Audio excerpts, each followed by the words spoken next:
Section 1. The Weight of Knowing. There is a particular kind of suffering that has no name in any language spoken by ordinary men. It is not the grief of loss, because the thing you are mourning. It is not fear, because fear implies uncertainty, and what you carry is not uncertainty at all. It is the cold, crystalline certainty that something terrible is coming for you, that you can see it clearly and completely, and that you are going to walk toward it anyway. That is where our story begins. Not on a battlefield, not aboard a warship trailing fire through the void between stars. It begins in the quiet, aching space between a vision and a decision. It begins with a winged figure of impossible beauty, standing somewhere in the vast machinery of a galaxy at war, carrying inside his mind a picture so vivid and so complete that no amount of hoping could blur its edges. He has seen his own death. He knows the hands that will deliver it. He knows the name of the ship where it will happen. He has watched it unfold in the dark theater of his own sleeping mind, over and over, until the image is worn into him like a groove cut into stone. And still he goes forward. That is the story of Sanguinius, Lord of the Blood Angels, the great angel of Baal, the brightest one. The Primarch who looked into the future and saw that it ended with him broken and dead at the hands of someone he had loved more than any other brother, and who chose, with full and clear awareness, to walk straight into that ending anyway, because the alternative was something worse. In the enormous, sprawling mythology of the Warhammer 40,000 universe, there are stories of sacrifice and tragedy scattered like debris across 1,000 worlds, but very few of them carry the particular weight that Sanguinius carries. Most heroes die surprised. Most warriors fall in the heat of a moment they didn't fully see coming. Sanguinius had years of warning. He had visions so clear and precise that when the moment finally came, it must have felt less like death and more like recognition. Like stepping into a room you have seen in a dream so many times you know every corner of it before you cross the threshold. What does it mean to live like that? To lead your legion into battle carrying that knowledge? To counsel your brother Primarchs? To rule an empire? To stand alone before the doors of the Emperor's palace while every horror the warp can conjure screams toward you? And to know that all of it is just the long approach to a moment that was always going to happen this way? That question sits at the heart of everything we're going to talk about today. And the answer, as it turns out, says something profound about what Sanguinius was, what he believed in, and why the Blood Angels still carry the wound of his death in their very blood 10,000 years after it happened. So, settle in, get comfortable, because we are going to walk this road slowly, from the very beginning, and we are going to feel every mile of it. Take a moment, if you will, to drop a comment below letting us know where in the world you are watching from and what time it is there. There is something wonderful about the idea of people from every corner of the planet gathering around a story like this one. And if you are enjoying what you are hearing, a subscription costs you nothing and means everything. Now let us go back to the beginning. Section 2. A broken moon and an angel without a name. To understand what Sanguinius became, you have to understand where he came from. And where he came from was about as far from paradise as a place can get while still technically supporting human life. The world is called Baal. The moon is called Baal Secundus. And when the Primarch's gestation pod fell out of the warp in 843 of the 30th millennium and came down through the thin, toxic atmosphere of that irradiated rock, it was landing in one of the most hostile environments in the known galaxy. Picture it. A moon scorched by radiation until the sky itself carries a reddish haze, the color of old blood, the color of something dying slowly. The surface is desert, not the clean, open desert of great sand dunes and quiet nights, but the shattered, jagged kind. Ruins of things that used to be cities jut from the ground like broken teeth. The remains of civilizations that destroyed themselves in the age of strife lie buried under centuries of toxic dust and the skeletons of people who didn't make it. Whatever atmosphere keeps the population breathing is thin and foul, a cocktail of compounds that leave newcomers coughing blood within hours. The people who live here have adapted. They have had to. Mutation runs through the population like a river, reshaping bodies in ways that are sometimes merely cosmetic and sometimes monstrous. There are two broad kinds of human presence on Baal Secundus by the time the story begins. There are the mutants, who have given themselves over to what the radiation has made of them, who have stopped fighting their bodies and started worshipping the change. And there are the people who call themselves the pure blood, or simply the blood, the unmutated. The ones who have held on to the shape the Emperor intended for humanity, though at this point they have never heard the Emperor's name. The blood are survivors. They move constantly, because staying in one place too long is dangerous. They raid and they fight, and they cling to life with both hands. They are not a gentle people. They cannot afford to be. Everything about their world has made gentleness a luxury that kills you. Into this world falls a pod. It opens, and what crawls out is not something the people of Baal Secundus have a name for. The child growing inside the pod is a Primarch, one of the Emperor's 20 demigod sons, scattered through the warp by the machinations of the Chaos powers before they could be united with their creator. Each Primarch lands somewhere. Some land in places that make them hard and cold and sharp. Some land in places of culture and learning. Some land in places so hellish that they come out the other side of their childhoods with something fundamentally broken inside them. And Sanguinius lands on Baal Secundus, radiation blasted and deadly, and what comes out of it is not broken at all. That, in itself, is remarkable. Even as an infant, even in those first impossible weeks when every other child would have been completely helpless, Sanguinius was already something different. By 3 weeks of age, he was walking. Within a year, he stood taller than any adult on the moon. He was already learning things faster than his teachers could offer them. He was already demonstrating the unnatural capability of a being whose genome had been engineered by the greatest mind in human history. But here is the detail that would have gotten him killed in any other context among these radiation-hardened survivors. He had wings. Growing from between his shoulder blades, fully formed and functional, a pair of white wings that would eventually span the width of a room. Wings that looked like nothing that had evolved naturally on any world anyone on Baal Secundus had ever heard of. Wings that, in a society where mutation could get you killed, might easily have been read as a mark of contamination, a sign that the radiation had gotten into him and made something wrong. There are accounts that suggest some members of the blood did argue exactly that the winged child should be killed, that taking him in was dangerous.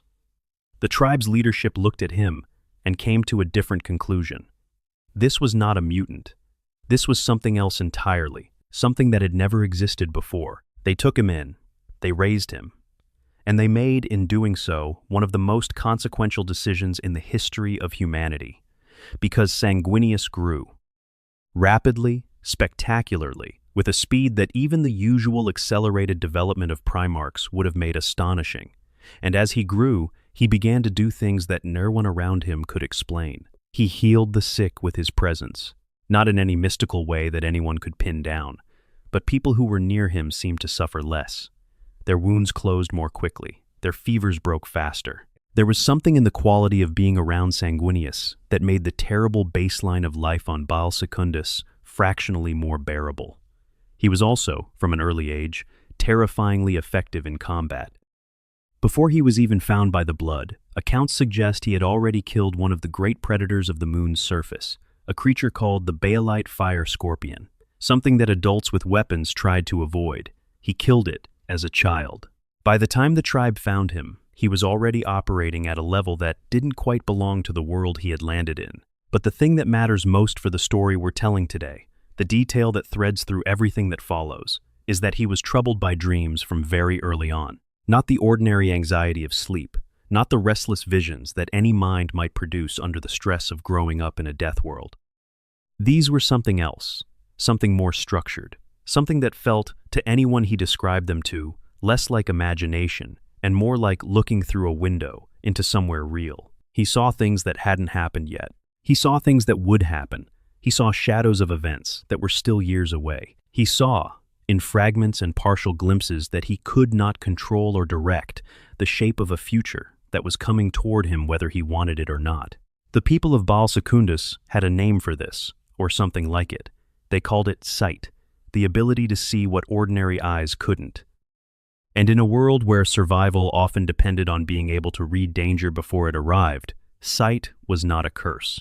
It was a resource. Sanguinius couldn't direct the visions. That's important. He couldn't sit down and say, "Show me what I need to see."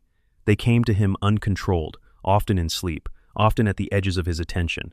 They taunted him. They showed him things he would rather not have seen. And they showed him, from very early in his life on Baal Secundus, images of violence and ruin and blood on a scale that went far beyond anything that little radiation-soaked moon could produce.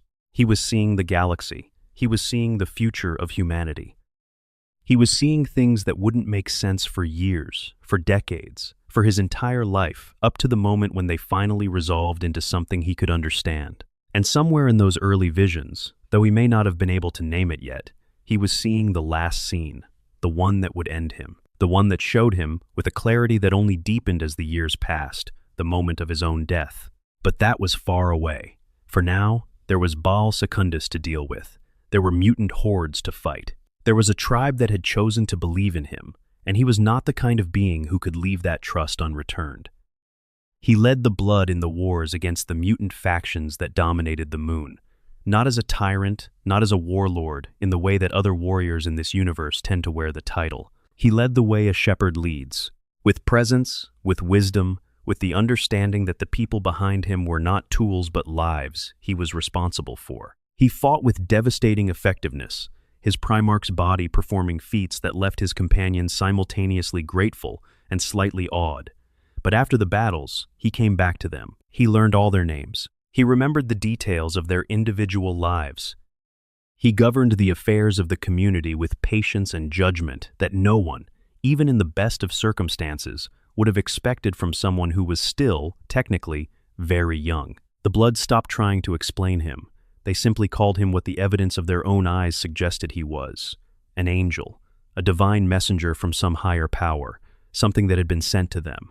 Sanguinius never confirmed this interpretation, but he also, apparently, understood why they held it, and he understood something that would define him for the rest of his life: that hope, even hope built on a foundation that wasn't entirely accurate, was not worthless. People needed things to believe in. The people of Baal Secundus needed to believe that the suffering was purposeful, that the angel walking among them meant something larger was coming. He was not willing to rob them of that, not when it was the difference between surviving and giving up.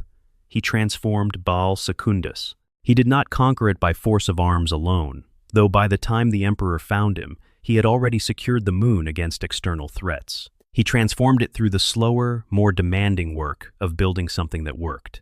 He established order. He mediated disputes. He created a society from the ruins of a world that had almost forgotten what civilization meant.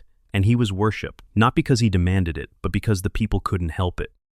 An enormous figure, winged and golden-eyed, walking among the survivors of an apocalypse and making the world fractionally less terrible every day. Worship was going to happen whether he wanted it or not. He didn't want it, but he was wise enough to understand that he couldn't stop it, and that trying to forcibly suppress it would cause more harm than it prevented. So he let it exist, and he shaped it gently, channeling the devotion toward things he considered actually useful. By the time the Emperor's ships arrived in the skies above Baal Secundus, the moon had been transformed. It was still harsh, it was still radiation-soaked and difficult.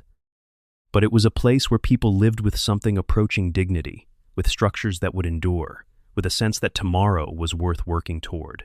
The Emperor came in disguise. This was not unusual for him during the Great Crusade period. He would often move anonymously among the people of a world before making himself known, observing, assessing. He attended one of Sanguinius's addresses to his people. He watched his lost son speak, and Sanguinius, with the foresight that was already a permanent and unreliable companion in his mind, recognized him immediately. There is something extraordinary about that moment. The Emperor, the greatest being humanity has ever produced, who had walked among men for 30,000 years, who was accustomed to controlling every encounter, arrived in disguise. And the son he'd lost, standing on a radiation-blasted moon at the edge of civilization, looked through the disguise as though it wasn't there. Because of course he did. He had probably seen this coming. When Sanguinius knelt before the Emperor, it was not in submission or defeat. It was with a kind of relief, the relief of someone who has been carrying something very heavy for a very long time and can finally set it down. And then he did something remarkable, something that distinguishes him from nearly every other Primarch in the historical record. He made demands. He told the Emperor, "The people of Baal are mine. They have given me everything. You will leave them in peace. You will honor them. If you want me, you take this responsibility with me." He was the only Primarch to negotiate at the moment of discovery. Every other lost son either submitted unconditionally or had to be subdued. Sanguinius negotiated from a position that, in any conventional analysis, should have had zero leverage, because he was already loyal. The Emperor knew he was going to say yes. Sanguinius probably knew the Emperor knew. And yet he extracted the promise anyway, because the people behind him mattered to him more than the optics of the situation. The Emperor, reportedly, agreed. The best warriors of the blood were inducted into the Emperor's existing 9th Legion, implanted with gene seed drawn from Sanguinius himself, and the Legion was renamed for its new Primarch, the Blood Angels. Named for the crimson dust of Baal Secundus and the warrior tribe that had sheltered a fallen angel until he was ready to take his place among the stars. Sanguinius knelt in the dust of his homeworld, and crystal tears fell from his eyes into the red earth. Where they landed, white flowers bloomed. The moon of Baal Secundus, poisoned and broken, producing something beautiful, in the moment the angel wept. He was going to the stars. He was going to war. He had seen enough of the future to know, in general shape, if not in precise detail, that the road ahead was long and dark and would eventually lead somewhere he did not want to go. He went anyway. Section 3. The Great Crusade Brothers, Bonds, and the gift that wasn't quite a gift. The Great Crusade is, in the broad architecture of Warhammer 40,000 lore, the Golden Age, the period when the Emperor's armies moved across the galaxy like a tide, reclaiming human worlds from Xenos invaders and the darkness of the Age of Strife. When 20 Primarchs led 20 legions, and there was something like hope in the universe, something like a future worth fighting for. It is, by design, the era of greatest promise before the greatest betrayal, which makes it also, in retrospect, one of the most heartbreaking periods in the entire mythology. Sanguinius stepped into this world and was, almost immediately, beloved. He spent his first years after reuniting with the Emperor fighting alongside Horus's legion, the Luna Wolves. This was deliberate. Sanguinius needed to learn the ways of the Imperium, and the Blood Angels needed to learn how to function as part of a larger army rather than the isolated force they had been on Baal. Horus was the logical teacher, the Primarch who had already been found, who had already been integrated into the Emperor's project, who was widely considered the first among equals among the brothers. And Horus and Sanguinius became close. Not just polite, not merely professionally respectful, actually close, in the way that can only happen between two people who genuinely see something in each other that they recognize. They were very different. Horus was ambitious, expansive, politically brilliant, in ways that Sanguinius wasn't and didn't particularly want to be. Sanguinius was warmer, more emotionally attuned, more connected to the individual people around him in ways that Horus, for all his charisma, sometimes missed. But those differences made them complement each other rather than compete. Horus, by multiple accounts, loved Sanguinius. Genuinely. Not in the transactional way that powerful people sometimes adopt the forms of affection while meaning something instrumental by them. He loved the great angel, the way you love someone who makes you better just by being near you, who represents something you aspire to but don't quite reach. There is a quote recorded for posterity and referenced many times in the lore from Horus himself. It should have been him. He has the vision and strength to carry us to victory, and the wisdom to rule once victory is won. For all his aloof coolness, he alone has the Emperor's soul in his blood. He said this while dying. He said this when his treason had already begun, when the poisoned wound on Davin was already working its corruption through him. Even then, in the dark heart of his fall, part of Horus still recognized what Sanguinius represented, still believed it should have been the great angel who stood where Horus stood. That is a devastating thing to know. It means that Horus understood, on some level, the enormity of what he was doing, and did it anyway. But before all of that, during the long, bright years of the Crusade, the two of them were brothers in the truest sense that word could carry. Sanguinius was, throughout this period, cultivating something else as well. His foresight was growing. Not becoming more controllable, the visions remained willful and unreliable, and they came when they chose to come, not when he invited them. But they were becoming more detailed, more precise. The fragments that had troubled his sleep on Baal Secundus were beginning to sharpen into something he could actually parse and understand. The scrolls of Sanguinius began during this period, or at least the impulse that would eventually produce them did. He had taken to recording his visions, writing them down in meticulous detail so that their content could be preserved even when his own memory of them faded. These records would eventually be compiled into one of the most sacred texts in Blood Angels culture, consulted by every generation of the chapter's leadership, a library of prophetic fragments that his sons would study and attempt to decode for 10,000 years after his death. The visions covered a remarkable range of subjects. They showed him battles yet to come, and on several occasions, this foreknowledge gave him and his legion tactical advantages that shouldn't have been possible. They showed him political events, moments of crisis and decision, the movements of forces and people across the galaxy. They showed him personal moments, improvisations that hadn't happened yet, faces of people he hadn't yet met. And they showed him darkness, a great, encroaching darkness, with a specific shape, a darkness that had a name, though he didn't know the name yet, and a face that would eventually become terrifyingly familiar. The critical thing about Sanguinius's foresight, the thing that distinguishes it from the comparable gift held by his brother, Conrad Kurz, was the relationship it created between the visionary and the vision. Both men saw the future. Both men were shown things they would rather not have known, but they responded to this shared burden in ways that were almost perfectly inverted. And that difference in response says everything important about who each of them was. Conrad Kurz, the Night Haunter, received his visions as seizures, as physical pain, as torture delivered by his own mind in involuntary, agonizing episodes that began in his childhood on Nostromo and never stopped. His visions were specific and terrible and showed him, with relentless consistency, horror, death, betrayal, the end of things. He could not filter them. He could not choose what to see. And over the decades and centuries, the accumulation of those images ate him from the inside out, until whatever had originally been valuable or admirable in the Night Haunter was buried under layers of damage so deep it couldn't be reached. He eventually concluded that the visions proved the Emperor was lying, that the whole project of the Imperium was a pretense, that the future he had been shown was inevitable, and that if it was inevitable, then nothing mattered. And if nothing mattered, then there was no reason to pretend to values he didn't believe in. He was wrong about the logic. He was wrong about what the visions meant. But the visions themselves, or rather his relationship with them, made it impossible for him to see clearly enough to be right. Sanguinius's visions worked differently. They came in dreams, primarily. They came as images rather than as seizures. They were uncontrolled, but not physically painful.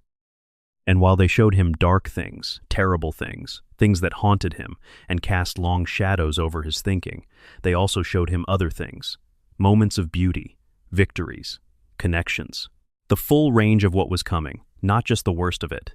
And he chose, consciously and deliberately, not to let the darkest visions paralyze him. He chose to use them. He chose to extract from them whatever tactical or strategic value they contained, and to carry the rest as a burden rather than letting it become a weapon turned against himself. This sounds simple. It wasn't. Anyone who has ever carried a weight they couldn't put down knows that deciding to carry it consciously and deliberately doesn't make it lighter. It just makes you the one choosing to carry it, rather than the one being crushed by it. That distinction matters, but it doesn't make the weight go away. All through the Great Crusade, while Sanguinius laughed with his brothers and fought beside them and counseled them and built the relationships that made him the most universally respected of the Emperor's sons, he was carrying this weight. He was leading the Blood Angels with one part of his attention always on the horizon, watching the visions accumulate, watching the darkness he kept seeing grow more specific and more present in his dreams. He was also keeping a secret, and secrets, for beings of conscience, are their own particular kind of weight. The Blood Angels had a flaw in their gene seed. Something in the genetic inheritance that Sanguinius had passed to his sons was producing a troubling impulse in some of the Blood Angels, a hunger, a thirst, specifically for blood. Not in any metaphorical sense, a literal physical craving that emerged under stress and combat conditions, and had the potential, if not carefully managed, to tip a warrior over from disciplined Astartes into something uncontrolled and dangerous. This was called the Red Thirst, and Sanguinius, upon discovering it, hid it. He hid it because he knew what the Emperor had done to two other legions whose flaws had been deemed too severe to correct. The 2nd and 11th legions, the ones whose names are not recorded, whose histories have been expunged. They don't appear in the records because at some point during the Great Crusade, someone decided they needed to not exist anymore. The records of exactly why have been sealed so thoroughly that they remain sealed 10,000 years later. Sanguinius saw what had happened and understood the implicit message. Legions with flaws that couldn't be fixed didn't survive. He could not let the Emperor know. He worked to manage it. He developed protocols within the Blood Angels for dealing with the warriors who showed the most severe symptoms. He sought a cure privately, carrying that search alongside everything else he was carrying, and he told almost no one. The single exception was Horus, whom he trusted above all his brothers. Horus discovered the flaw during a joint campaign, and Sanguinius confessed it to him, and Horus kept the secret. He protected his brother from the consequences of what could have been a catastrophic disclosure. This was before the corruption, before Davin, before Horus fell into the warp and came out the other side as something unrecognizable. At this point in the story, the secret Horus kept was an act of genuine loyalty and brotherly love. All of this was happening beneath the surface of a golden age. While the Great Crusade marched forward and world after world was reclaimed, and the Imperium expanded, and the Emperor's dream seemed, in its broad outlines, to be actually working. Beneath all of it, Sanguinius was carrying his visions and his secret and the slow accumulation of a dread he couldn't name yet. And then Davin happened, and Horus died on an operating table on a plague moon, while something wearing his face and using his voice crawled out of the warp and began the long, careful work of ending everything the Great Crusade had built. Section 4. The Crack in the Angel's Armor, the Red Thirst, and the Secret War. Before we get to the Horus heresy in full, it's worth sitting with the weight of what Sanguinius had been carrying for years by the time the galaxy started falling apart. Because the external catastrophe of the heresy happened on top of a crisis he'd been managing in private for a very long time, and understanding that internal war makes everything that comes after feel heavier and more specific. The Red Thirst is, at its core, a gene seed flaw. Something went wrong, or something unexpected happened in the translation of Sanguinius's genetic material into the Astartes implantation process. The warriors who received his gene seed inherited not just his extraordinary physical capabilities and his remarkable presence in combat, but also something darker, a vampiric drive, an overwhelming urge toward blood that lived beneath the surface of their minds and could break through under the right, or rather the wrong, conditions. In normal operations, this could be managed. The Blood Angels developed a culture that was, in many ways, designed around containing it. The arts, music, painting, architecture. These were not incidental features of Blood Angels' life, not decorative additions to a warrior culture. They were tools of a very specific kind of self-management. Occupying the mind with beauty and precision and creation was a way of keeping the beast quiet, giving the angels something to love other than destruction. And for most of them, most of the time, it worked.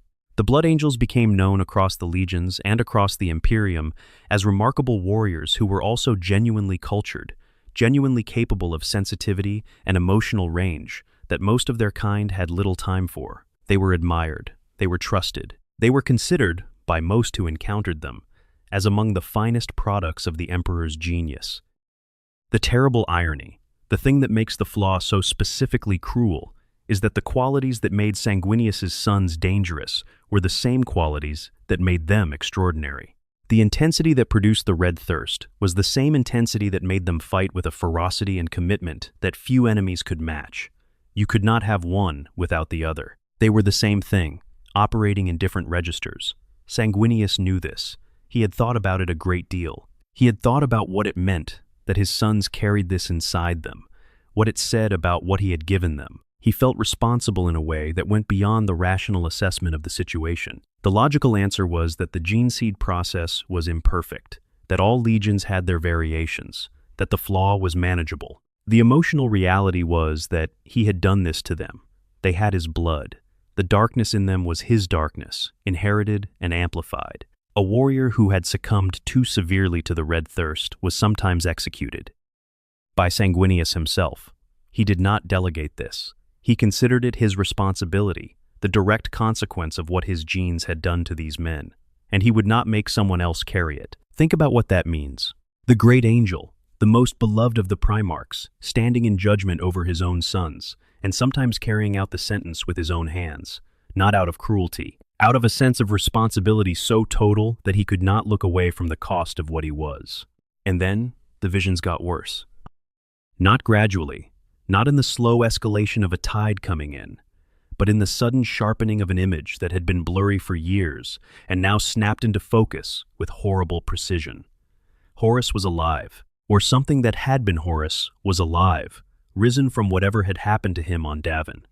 And in Sanguinius's dreams, the face of his brother was appearing more frequently, and more specifically. The shape of the darkness he had been seeing for years was beginning to resolve into something he could name. He didn't name it yet.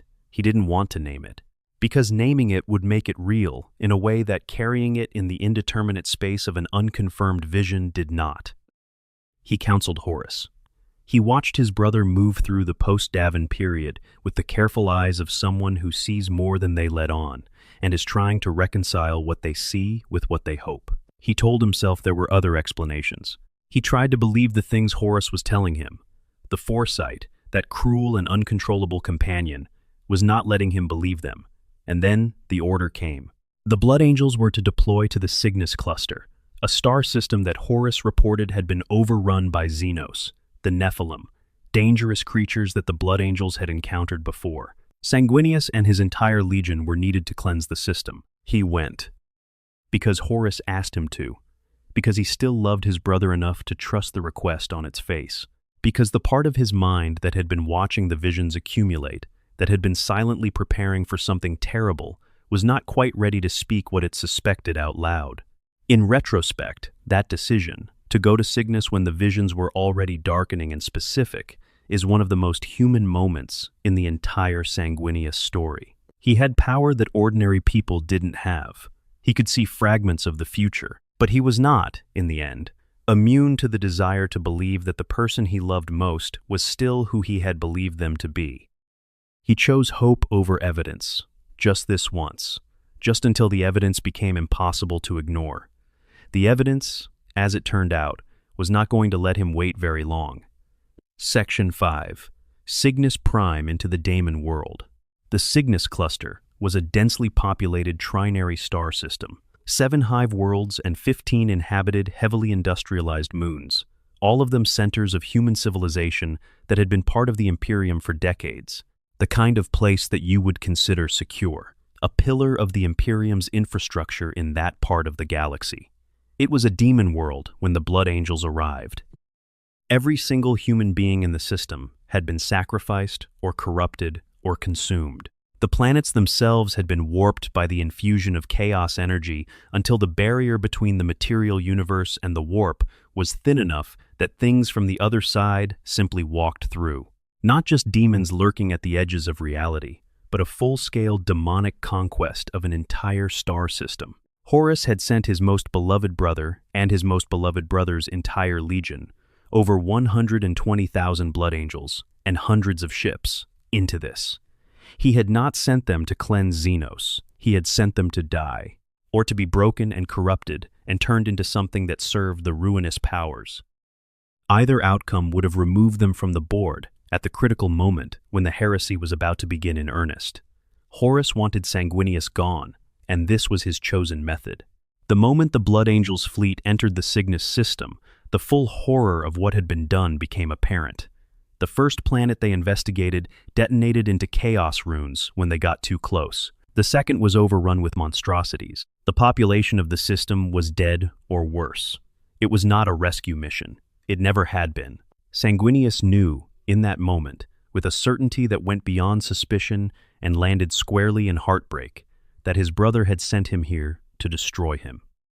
The blood-soaked struggle for the Cygnus system would have broken a lesser being, the Blood Angels fought through hordes of demonic entities, unlike anything the legions had typically encountered. These weren't the conventional enemies of the Great Crusade. These were creatures from the warp itself, beings of malice and nightmare, that didn't operate by any rule of physics or warfare that the Astartes had been trained to counter.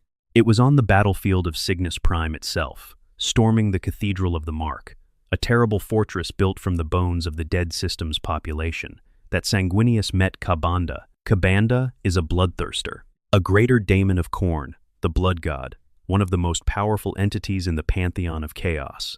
He is not a subtle creature. He is war and slaughter made manifest, violence personified, and given a physical form so enormous and so overwhelming that simply encountering him on a battlefield tends to shatter morale before the first blow is struck. He rose before Sanguinius on the killing fields of Cygnus Prime like a wall of hatred, given muscle and wing and axe.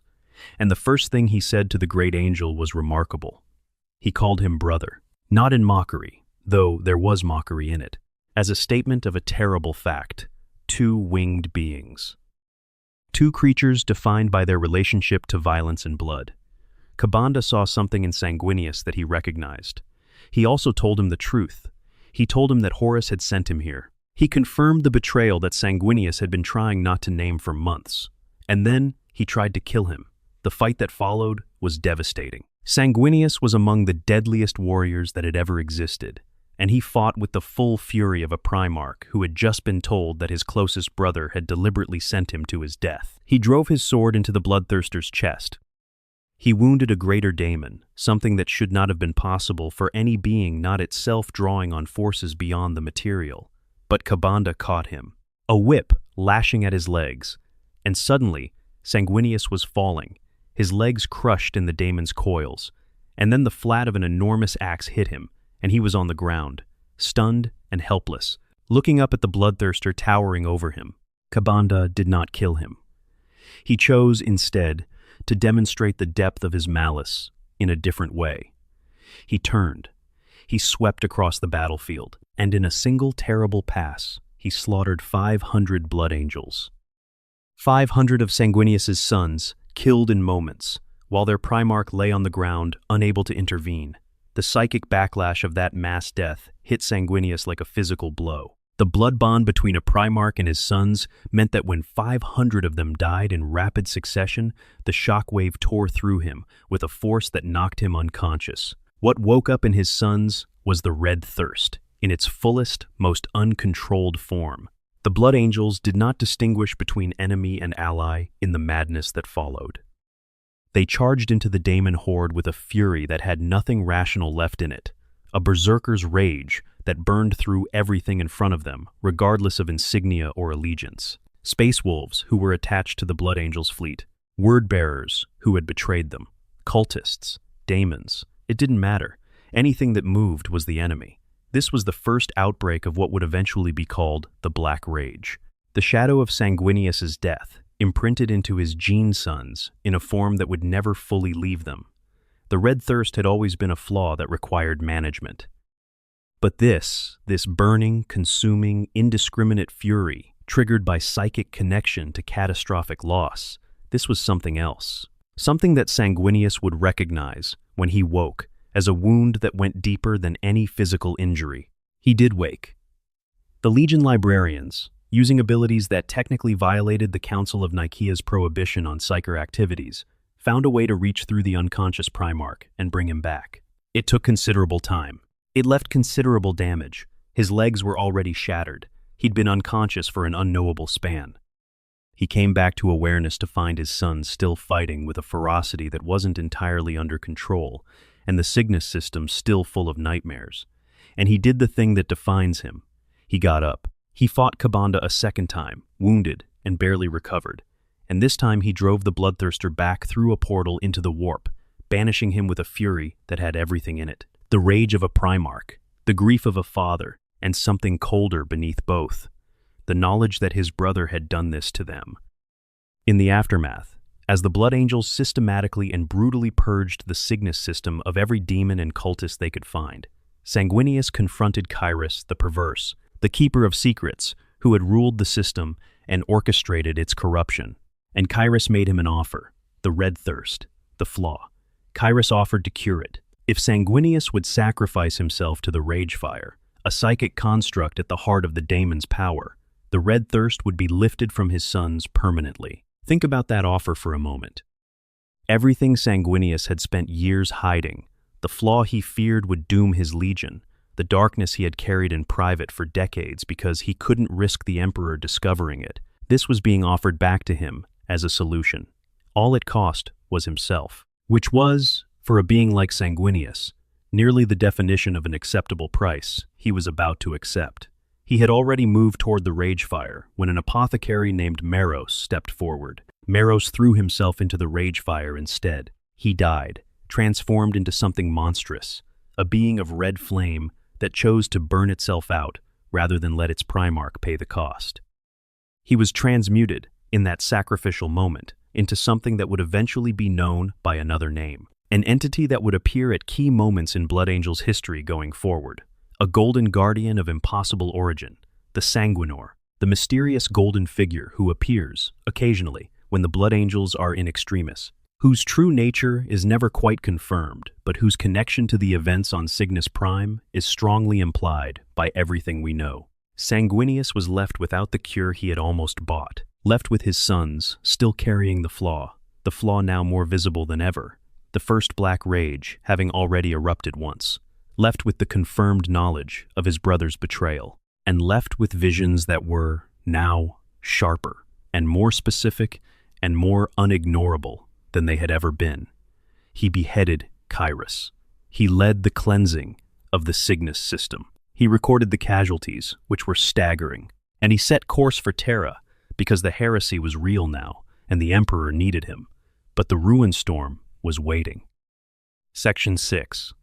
The Reluctant Emperor Imperium Secundus and the Crystallizing Vision. Erebus of the Word-Bearers, who had been one of the primary architects of the Horus heresy from its very beginning, had prepared for the possibility that some loyalist Primarchs might survive the opening stages of the betrayal and attempt to reach Terra. His solution was the Ruin Storm, a galaxy-spanning warp anomaly of deliberately engineered catastrophe designed specifically to make warp travel impossible across the affected region and sever the loyalists in the outer reaches of the galaxy from the fight that was now building around the throne world. It worked. The Blood Angels could not reach Terra. The Astronomicon was invisible through the storm. Communication with the Emperor, already severely compromised, became effectively impossible. For an agonizing stretch of time, Sanguinius and his battered legion were adrift in a galaxy that was falling apart, cut off from the war they desperately needed to reach, carrying the wounds of Cygnus and the grief of a betrayal that still didn't quite feel real. They followed a signal, the Pharos device on the moon of Sotha, which Robout Guilliman's Ultramarines had been using as a navigational beacon within Ultramar. The Blood Angels followed it to Macragge, the seat of Ultramar, and found that Guilliman had already begun building something in the Emperor's absence. Imperium Secundus.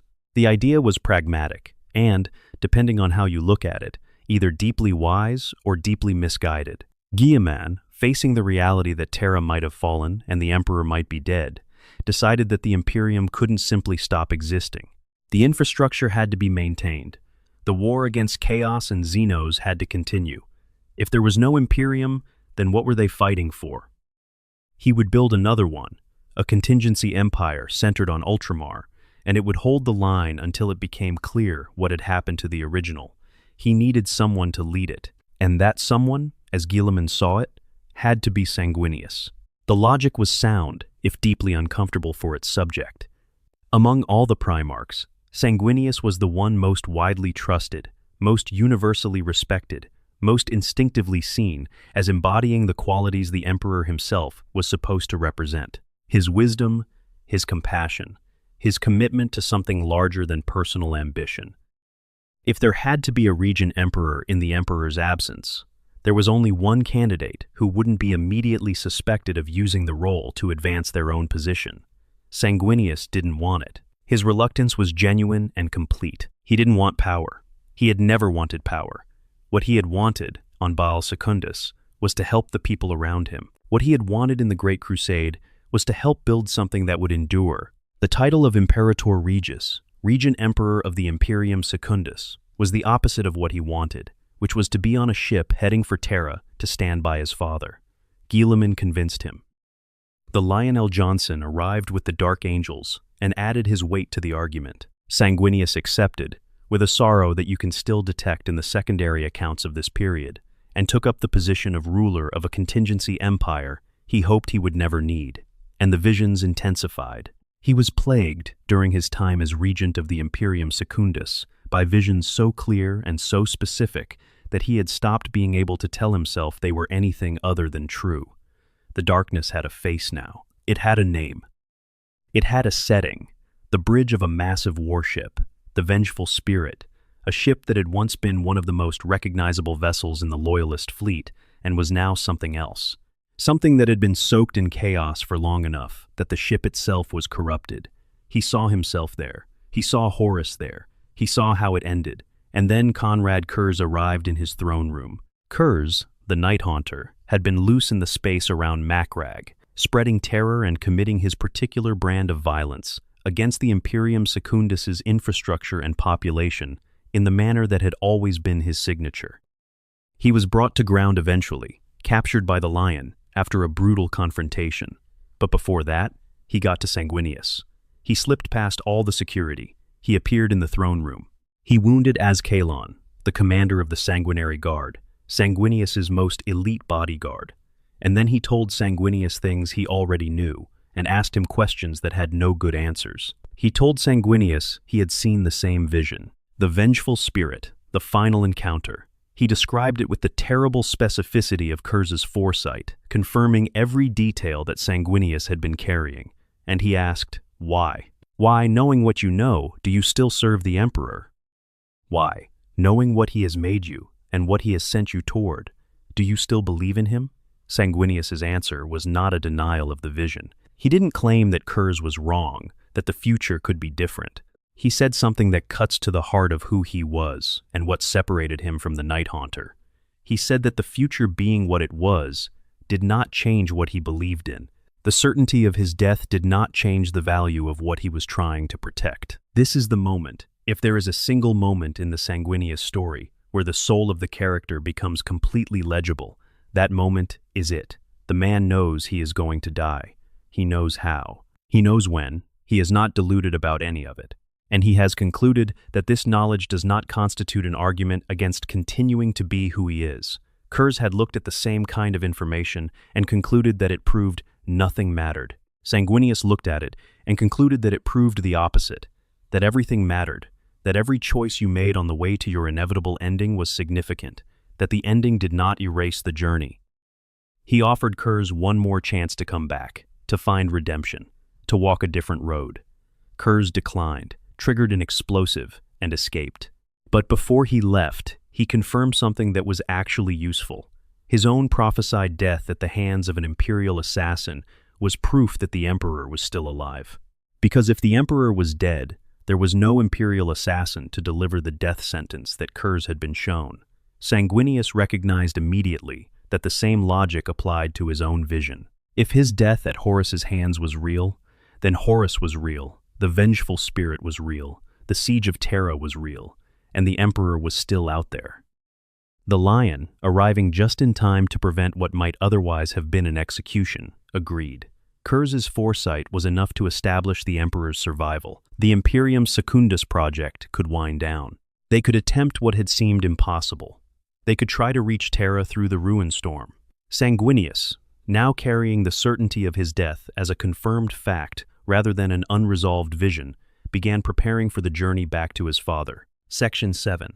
Through the ruin storm, the last temptation. The ruin storm was not merely a navigation hazard. It was a living thing, or at least a thing animated by forces that were not indifferent to the people trying to pass through it. The chaos powers that had created it had done so with specific intent, and part of that intent was apparently to test the people caught inside it, to offer them alternatives, to present them with the temptations that were specifically designed to fit the shape of their individual weaknesses. For Sanguinius, those temptations were devastatingly well aimed. He was already beginning to experience, during the journey through the ruin storm, the earliest symptoms of something that would later be understood as the precursor to the Black Rage. Not the full condition, not yet, but the beginnings of it, the intrusion of the visions into his waking mind in ways that weren't fully under his control. He almost attacked one of his own sons aboard the Red Tier during this period, pulled back from the edge by what we can only describe as the force of his own will, refusing to let him become something that would harm the people he was responsible for. He carried Conrad Kurz with him through part of the journey. He had taken the Night Haunter from the Lion's custody, hoping to use Kurz's foresight as an additional navigational resource to help understand what path through the ruin storm would lead where they needed to go. This was a deeply strange and uncomfortable arrangement by any measure, but it worked, after a fashion. At Davin, the world where Horus had first been corrupted, everything converged. Sanguinius stood at the altar where Horus had lain. He proclaimed that he would change his destiny, and the world responded. A portal opened. He was pulled through. On the other side, he found himself in a vision of Terra, of the Imperial Palace, standing in a garden of impossible beauty. He was home. The Emperor was there, and the Emperor was telling him that he had won, that he had defeated Horus, that the remaining traitor Primarchs were in chains at his feet, that the heresy was over and the Imperium was saved. That Sanguinius was to be the Imperator Regis, the living regent, the one who would rule in the Emperor's name. For the first time since his visions had begun, the image in front of him was not the vengeful spirit, was not his death, was not the face of a corrupted Horus looking down at him in the moment of ending. For the first time, he was seeing something that his heart desperately wanted to be real. He nearly believed it, he nearly accepted it, but something was wrong. The Emperor, in this vision, acted like the Emperor, spoke like the Emperor. But something underneath the performance was slightly off. The quality of the light, the texture of the affection being offered. Some detail, so small it's almost impossible to specify in retrospect, that was not quite right. Sanguinius cut down the image of the Emperor with his sword, and the vision collapsed into what it really was. A greater daemon named Medael, wearing borrowed faces, offering the most personalized temptation that the Chaos powers could construct for him. Not the power of chaos, not the armies of darkness, not even survival for its own sake. The thing they offered Sanguinius was a future where his sons didn't suffer, where the flaw was cured, where the Black Rage didn't exist, where everything he had spent his entire life protecting was safe. All it would have cost was everything. He refused. He fought Medael, wounded and nearly lost in the gap between the material universe and the warp, and eventually drove the daemon back far enough that the second avenue of escape presented itself. His herald stepped forward. The being who would become the Sanguinor again paid a price so that Sanguinius could escape. The Primarch was pulled free. Davin was destroyed by orbital bombardment, the connection severed. The ruin storm, losing the anchor point that had sustained it, began to clear. The road to Terra was open. Sanguinius knew what he'd just been shown. He knew that chaos had offered him a version of survival. He knew that it had been real enough to tempt him, and he knew, in the way that the visions had been telling him for years, that taking the road toward Terra meant taking the road toward the end. He took it, without hesitation. With full knowledge of what awaited him at the other end, he separated from his brothers. Guilliman took his Ultramarines to strike at the traitor fleet from the rear. The Lion did the same with the Dark Angels, buying time. Sanguinius and the Blood Angels made for Terra directly, because the siege was already ongoing, and every hour mattered. When the Blood Angels came out of the warp above Terra, they emerged into a war. Section 8. The Siege of Terra. The Last Battle of an Angel. Imagine descending from the warp into a system at war, and knowing, as you begin to navigate the chaos of a space battle around your home system, that everything that has happened before this moment has been preparation for what comes next.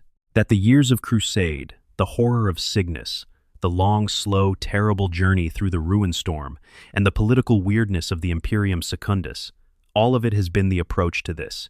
The siege of Terra was already underway when Sanguinius arrived.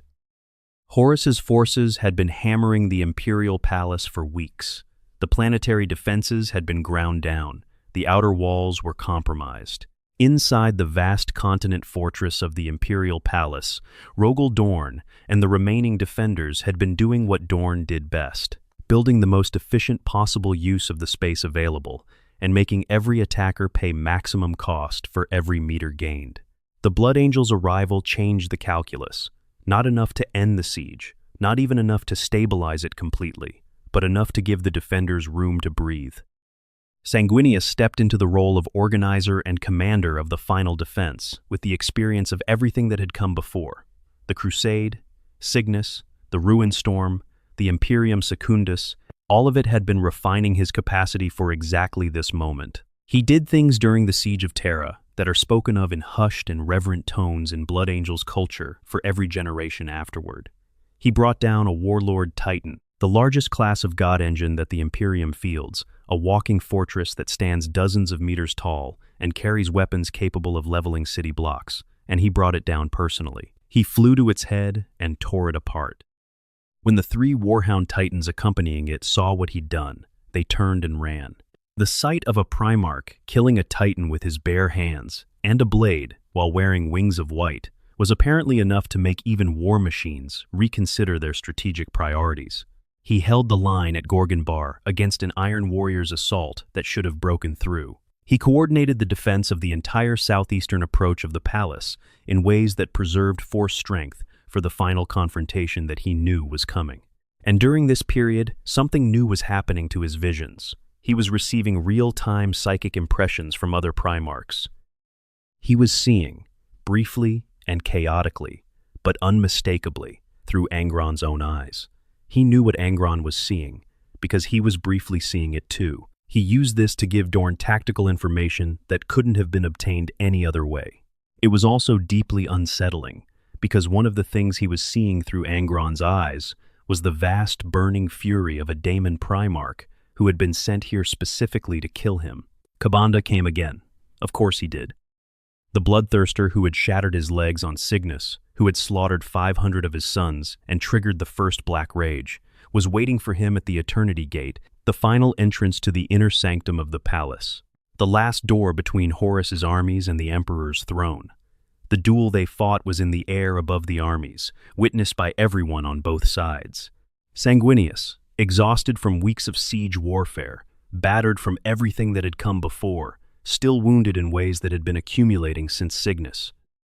Kabanda, hungry for revenge and powered by the blood, God's attention, and the intoxicating energy of the greatest massacre in human history happening all around him. Sanguinius broke Kabanda's spine over his knee, broke it with the hilt of his sword, like a man breaking a stick. The most powerful bloodthirster in Khorne's pantheon, cast to the ground like debris. The daemon was consumed by lesser entities of the warp, who preyed on his weakness, the way scavengers fall on a larger predator that has finally been brought low. And then Angron came. Angron, Daemon Primarch of the World Eaters, elevated by the blood god to a state of existence beyond even his previous monstrousness. 12 feet of pure chaos-energized destruction, summoned by Horus specifically and personally to kill Sanguinius, because Horus had looked at the situation at the Eternity Gate and recognized that only something he sent personally was going to be able to stop the angel. Sanguinius was already exhausted, already bleeding from Kabanda, already carrying the accumulated cost of weeks of fighting and years of preparation for this moment. He had nothing left by any conventional assessment. He fought Angron to a standstill. In the air, above the armies, trading blows of supernatural force that shook the ground below and sent shockwaves through the psychic atmosphere of the besieged city. He bought time. He bought the moments needed for the last loyalists to make it through the Eternity Gate, and then Angron impaled him on the Black Blade. This should have been the end. In any reasonable accounting, this should have been the moment. Impaled by a Daemon Primarch's weapon, exhausted, bleeding from a dozen other wounds, standing at the epicenter of the most intense battle in human history. What Sanguinius did next was not reasonable. He reached up, with his remaining strength, found the butcher's nails, the terrible device implanted into Angron's skull that had been slowly destroying him for his entire life, and he tore them out. Angron's head exploded. The Daemon Primarch of the World Eaters, one of the most powerful beings in the galaxy in that moment, was banished back to the warp by a dying angel who used his last strength not to survive, but to remove the weapon from his enemy's brain. The Eternity Gate sealed. The defenders had held. The surviving loyalists were inside. Sanguinius, still bleeding, still wounded from Angron's attack and everything before it, was summoned by the Emperor. Because the Emperor had decided it was time to end this personally, and he was going aboard the Vengeful Spirit. There is a recorded confrontation between them at this point that is one of the most important scenes in the entire Horus heresy. The Emperor had planned for Sanguinius to stay behind, to command the remaining defense forces, to be kept away from the Vengeful Spirit and what was about to happen on it. Sanguinius refused. And to compel the Emperor to change his decision, he told him what he had been carrying, the visions, all of them, the death on the Vengeful Spirit, the full picture. Not a diplomatic summary, not a careful framing that might have been argued with, but the complete truth of what he had been seeing for years. He told his father he wasn't going because he wanted to die. He told him he was going because the vision told him that this was where he needed to be, and because he had made his peace with the ending, and because he wanted to challenge his fate by meeting it on its own ground rather than hiding from it. The Emperor, perhaps the only other being in existence who could have fully understood what it meant to carry that kind of knowledge, agreed. Sanguinius was allowed to join the teleportation assault. And so, just hours after sealing the Eternity Gate with the last of his Kabanda fight strength, having just banished a Daemon Primarch through the act of ripping metal out of his skull while impaled, bleeding and exhausted and absolutely clear about what was coming, Sanguinius stepped into the teleportation beam and headed for the Vengeful Spirit, Section 9, the Vengeful Spirit where prophecy became truth. The teleportation scattered them. That was expected, to a degree. The Vengeful Spirit was not a normal ship anymore. It had been corrupted over the course of the heresy into something that was partly a warship and partly an extension of the warp itself, saturated with chaos energy, to a degree that interfered with even the most sophisticated technology. Teleportation into that environment was never going to deposit everyone exactly where they needed to be. Sanguinius and the veterans of the Sanguinary Guard and a detachment under First Captain Ralderon were separated from the Emperor almost immediately. They fought their way through the interior of the corrupted flagship, and the word fought does not adequately describe what it means to move through a ship that has been transformed by chaos. The corridors shifted. The geometry didn't always follow the rules. What looked like a path to the bridge might lead somewhere else entirely, and the something else entirely might contain entities that should not have existed in the material universe. They fought through it. They killed things. They pressed toward what Sanguinius knew was the destination, because he had seen it, because the vision had shown him the room, the shape of the light in it, the figure who would be standing there. And then, as visions have a way of doing, what he had seen was real in front of him. The Vengeful Spirit, somewhere in its corrupted depths, had created a space that served as the War Master's throne room, Lupercal's court. A vast chamber, designed with the grandiosity appropriate to a being who had decided he was the rightful ruler of the galaxy. And in that chamber, the creature wearing Horus's face and body was waiting. Sanguinius was separated from his sons in the final approach. Alone, as he had known he would be, this was always going to be just the two of them. He came before Horus carrying everything, the exhaustion of the siege, the wounds of the Eternity Gate, the grief of Cygnus and the long years of carrying a secret, and the even longer years of carrying a vision. The memory of everything they had been to each other, the friendship that had been the closest and most genuine relationship either of them had experienced with another Primarch, the trust that had been the foundation on which so much else was built. Horus looked at him and offered him a final chance, even now. Even at this point, with the heresy in full flight and the siege underway and everything else, he offered Sanguinius the chance to join him, to stand beside the War Master in the new order that would replace the Emperor's Imperium. He offered him life and power, and the friendship that had survived everything except the question of whether it could survive this particular difference of conviction. Sanguinius said, "No, we don't have the exact words. The accounts vary. What we know is the shape of it." Sanguinius said no in whatever way he said it, and Horus wept. Or something wearing Horus's face performed the gesture of weeping, and somewhere under the chaos corruption there was a remnant of the man who loved Sanguinius that actually meant it, and then he attacked.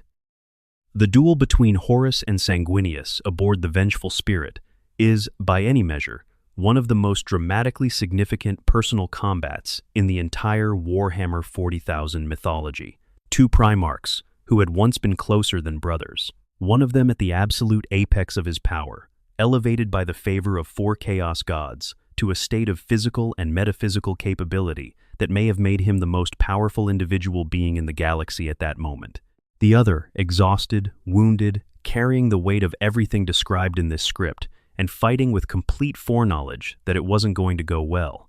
And yet, Sanguinius managed to do something that should not have been possible. Against a Horus so empowered by chaos that even the Emperor himself would need to draw on all his considerable resources to defeat him, Sanguinius found a crack, a literal physical crack in Horus's armor. A chink created by the weapon in Sanguinius's hand, driven by the full fury of a Primarch who understood that his death was not the point, that the crack was the point, that leaving something for the Emperor to exploit was what this moment had always been about. The killing blow, when it came, is described differently in different sources. Some say Horus broke his back, echoing the way Kabanda had broken his legs. Some say he was run through. The Moonsilver Blade, one of Sanguinius's weapons, shattered during the engagement, and there is something appropriate in that, the weapon breaking even as the warrior wielding it refused to. What is consistent across all accounts is this: Sanguinius died fighting. He did not give up. He did not ask for mercy. He did not flinch from what he had known was coming.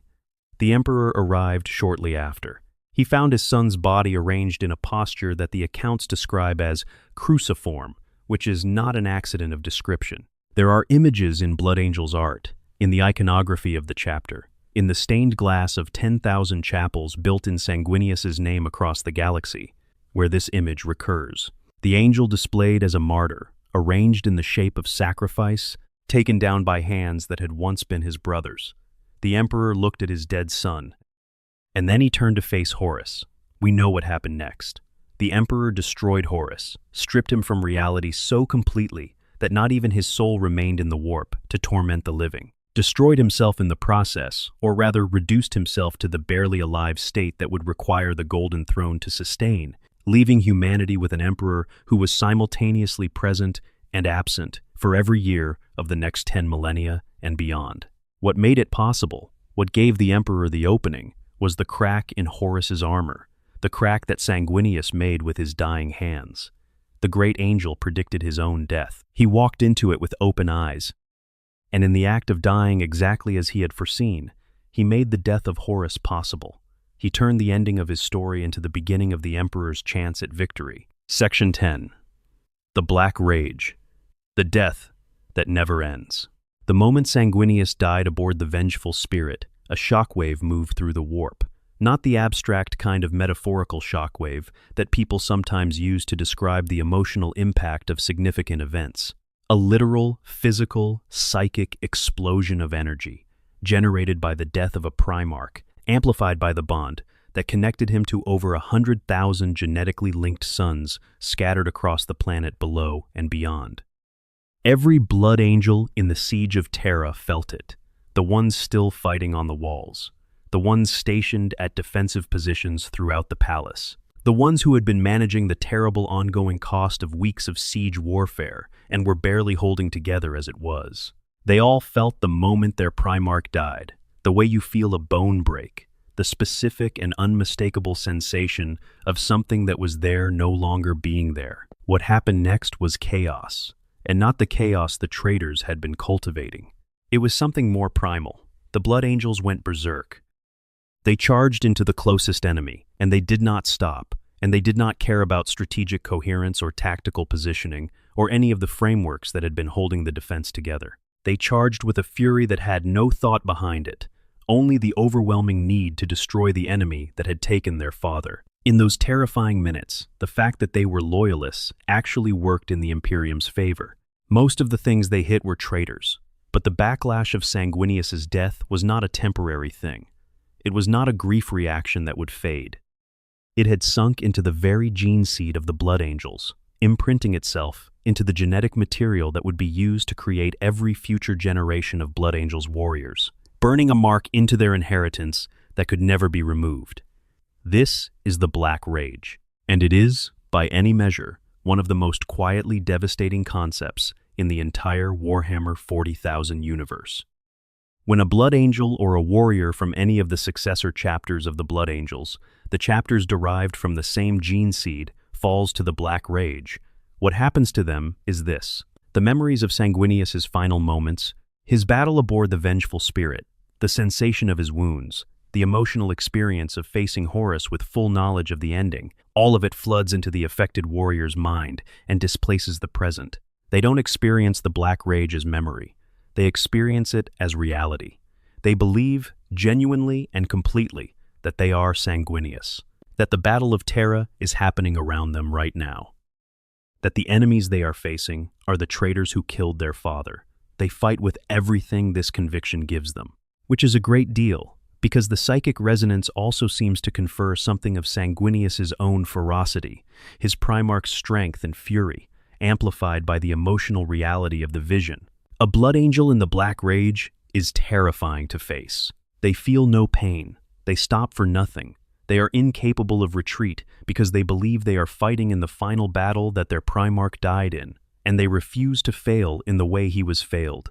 It's an honored death, if it can be called that. The afflicted warriors, those who have fallen to the Black Rage and cannot be pulled back, are formed into what the Blood Angels call the Death Company. They are clad in black, their armor marked with red crosses that symbolize the wounds their Primarch suffered. A chaplain speaks to them, not because they can be reasoned with, but because the ritual matters, the ceremony matters. The acknowledgement that these men, these sons of Sanguinius, who are living their Primarch's death in their own bodies, deserve to be sent into their final battle with the same honor they would have received in any other circumstance. The Death Company is sent on the most dangerous missions, not as a punishment, as a gift of purpose in the moments before an inevitable end. They are dying. They know this, on whatever level of awareness they still access. But they are dying as Sanguinius died, in the act of fighting for what matters, and their deaths in battle contribute to the chapter's survival and mission in ways that honor what they are reliving. But the Black Rage is getting worse. This is not a comfortable fact. It is not the kind of thing the Blood Angels discuss openly, because the implications are not comfortable. But across 10,000 years of careful observation, the pattern is unmistakable. More Blood Angels are falling to the Black Rage with each passing generation. They are falling to it faster. The proportion of warriors affected is increasing. Something in the repeated replication of the gene seed is deepening the flaw. Each time the gene seed is used to create new warriors, each time it passes through the cycle of use and recovery and implantation again, it carries the psychic imprint of Sanguinius's death more strongly, not less. The grief is not fading. It is intensifying. The trajectory of this, extended long enough, is a chapter that becomes entirely composed of warriors reliving their Primarch's death. A Blood Angels chapter that is entirely Death Company, which is not a chapter at all, in any functional sense. It is an ending. This is the other legacy of the Great Angel's prophesied death, the legacy that doesn't appear in the chapels, or on the commemorative days, or in the reverent discussions of his sacrifice. The legacy that lives in the whispered conversations between Blood Angels chaplains on the night before a battle, when they look at their warriors and do the quiet arithmetic of how many they're going to lose this time. The red thirst, the original flaw, continues as well, but the Black Rage is the one that will eventually be decisive. The red thirst can be managed. The Black Rage gets worse. There is one exception, one man who fell to the Black Rage and came back from it. A Blood Angels warrior named Callisterius, who would later be known as Mephiston, the chief librarian of the Blood Angels. Mephiston is the only documented case in 10,000 years of someone surviving the Black Rage, not being pulled back from the edge before it fully took hold, but actually falling completely into it and then fighting his way out from the inside. How? Nobody fully knows. Mephiston himself has never been entirely forthcoming about what it cost him, and what remains of him after the experience is not quite the same as what went in. He is extraordinary. He may be the most powerful human psyker alive, but he is also unsettling in ways that even his battle brothers find difficult to articulate. Whether he represents a path forward for the Blood Angels, a template that might be studied and replicated and used to break the cycle of the Black Rage, or whether he is simply an anomaly, is one of the most important open questions in the chapter's ongoing story. Sanguinius, when he accepted what his visions showed him, knew he was not only accepting his own death, he knew he was passing something into his sons that would cost them every generation forward. He saw, or something very like saw, the shape of what would happen to his legion when he was gone. He was shown, in the cruel completeness of his foresight, the black rage before it had a name, the suffering it would cause, the sons who would lose themselves in reliving his final moments for 10,000 years. And he still went to the vengeful spirit, because the alternative, in his judgment, was worse. And because if someone had to carry that weight forward, he could at least make certain that the death that caused it meant something. Meaning matters, even in the grim darkness of the far future. Meaning matters, and Sanguinius made sure that his death had it. SECA 11.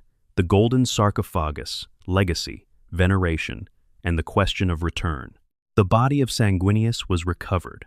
Unlike many of the great dead of the Horus heresy, he was not lost. His body was found in Lupercal's court by the emperor before the final confrontation with Horus, taken down from the position in which it had been left, and eventually retrieved by Rogel Dorn and the other survivors as the vengeful spirit began to break apart around them. Dorn carried his brother home.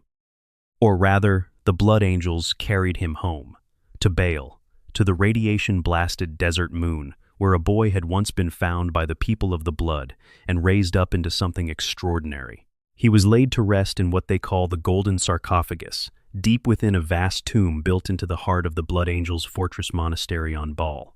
The doors of the tomb are crowned with enormous angel effigies, and within, protected by stasis fields from the decay of time, the body of the great angel lies preserved.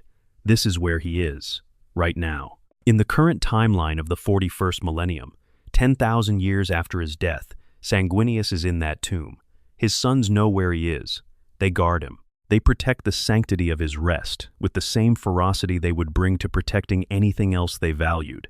Initially, after the heresy, the death of Sanguinius was kept secret, not from malice, but from a complicated combination of reasons that the surviving leadership judged sufficient. His popularity was enormous, and the news of his death was considered potentially destabilizing in the chaotic aftermath of the heresy. Additionally, the behavior of the Blood Angels during the final stages of the siege, the berserk fury that the Black Rage had driven them into, had raised questions about the chapter's reliability that needed careful handling. For a period, Ferrus Manus was promoted as the primary heroic martyr of the Horus heresy. Eventually, of course, the truth became known. And when it did, the response from the people of the Imperium was not condemnation or doubt, it was veneration. Sanguinius is celebrated across the Imperium in a way that most of the other fallen heroes of the Horus heresy are not. He has become, in the 10,000 years since his death, something approaching an imperial saint, the subject of religious observance in an Imperium that has increasingly organized itself around religious structures. A sacred day called the Sanguinala is observed across countless worlds, during which devotees wear a red badge in honor of the fallen angel. Temples to Sanguinius stand beside temples to the Emperor across the galaxy. He is depicted in stained glass, in sculpture, in illuminated manuscripts, on the facades of cathedrals and the walls of underhive shrines, and the prayer beads of soldiers about to go into battle. This is not organized by the Blood Angels. They participate, but they didn't create it. It emerged organically from a galaxy that needed a figure of unambiguous sacrifice, someone who gave everything and asked for nothing, and whose goodness was legible and real and not compromised by the kind of moral complexity that tends to accompany great power exercised over long periods. Sanguinius had complexity. He had secrets and sorrows and failures and things that cost him. But what the galaxy remembers is the shape of him, the great angel descending from the sky on white wings to stand between humanity and the things that would consume it, knowing what it would cost, accepting the cost. The shape of that story is so clean and so complete that it cuts through everything else. The Blood Angels themselves maintain a more complex relationship with his legacy. They love him in the way that children love a parent, unconditionally and completely. They also carry, in their bodies and their genetics, the specific cost of that love.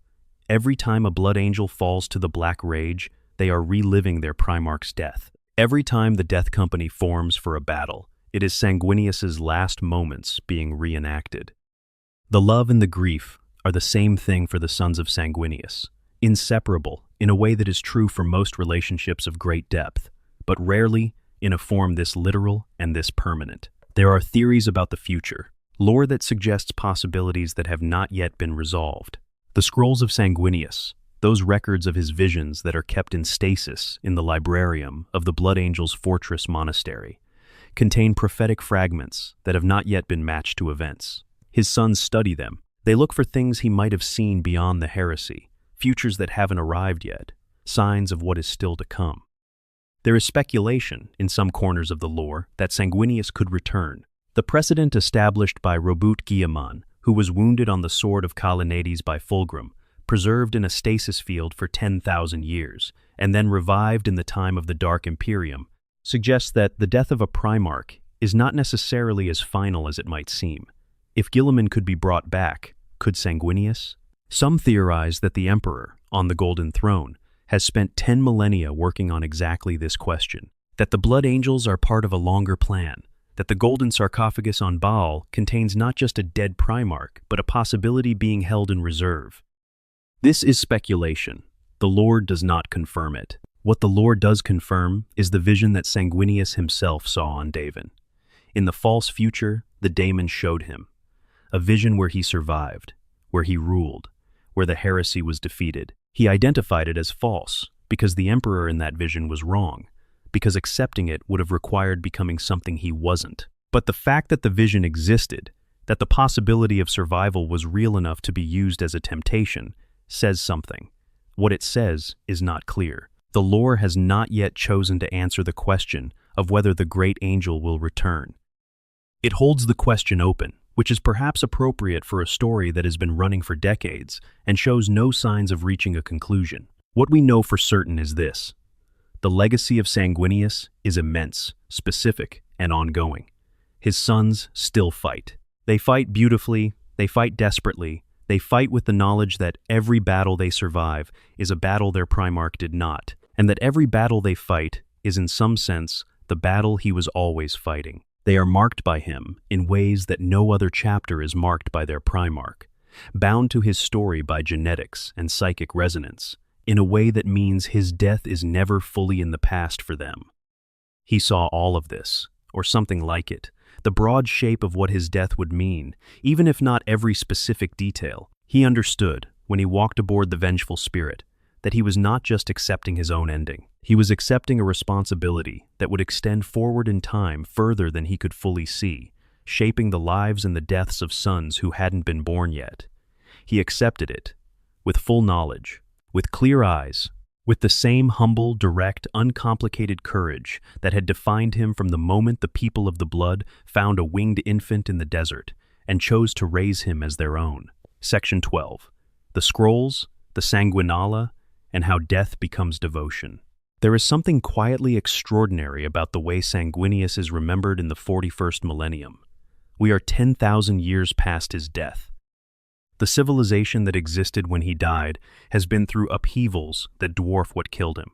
The heresy itself, as devastating as it was, is just the beginning of 10 millennia of war, plague, Xenos invasion, demon incursion, the near-total breakdown of communication across the galaxy, the emergence of the Great Rift that split the Imperium in two. The Imperium of the 41st millennium barely resembles the Imperium of the 31st. Its institutions have calcified. Its culture has contracted. Its people live shorter, harder, more desperate lives than the citizens of the nascent Imperium that Sanguinius served in.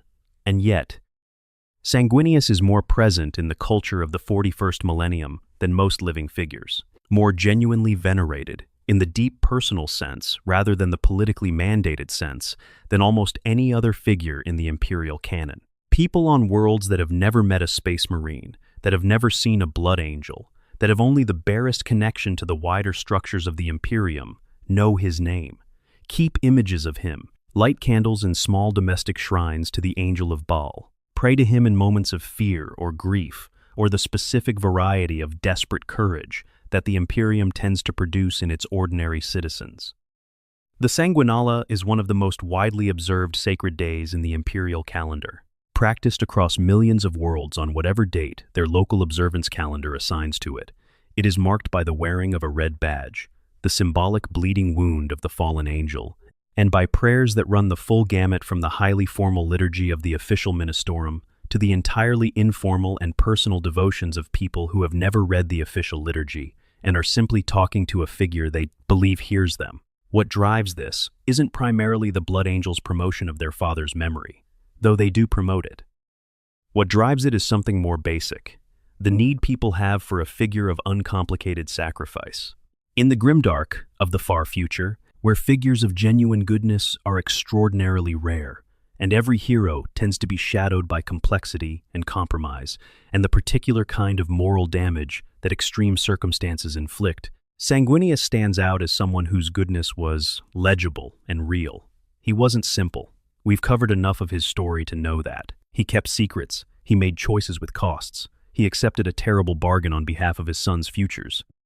But the shape of his sacrifice, the great angel knowing his death was coming and walking toward it anyway, because the alternative was worse, that shape is clean enough to give people something to hold on to, something that doesn't require asterisks or qualifications to admire. The Blood Angels study the scrolls of Sanguinius with the devotion that monastics in other traditions study their foundational texts. Scholars within the chapter have spent entire careers attempting to match specific prophetic fragments to events that have already occurred, to understand the full scope of what Sanguinius saw, to determine what might remain unfulfilled.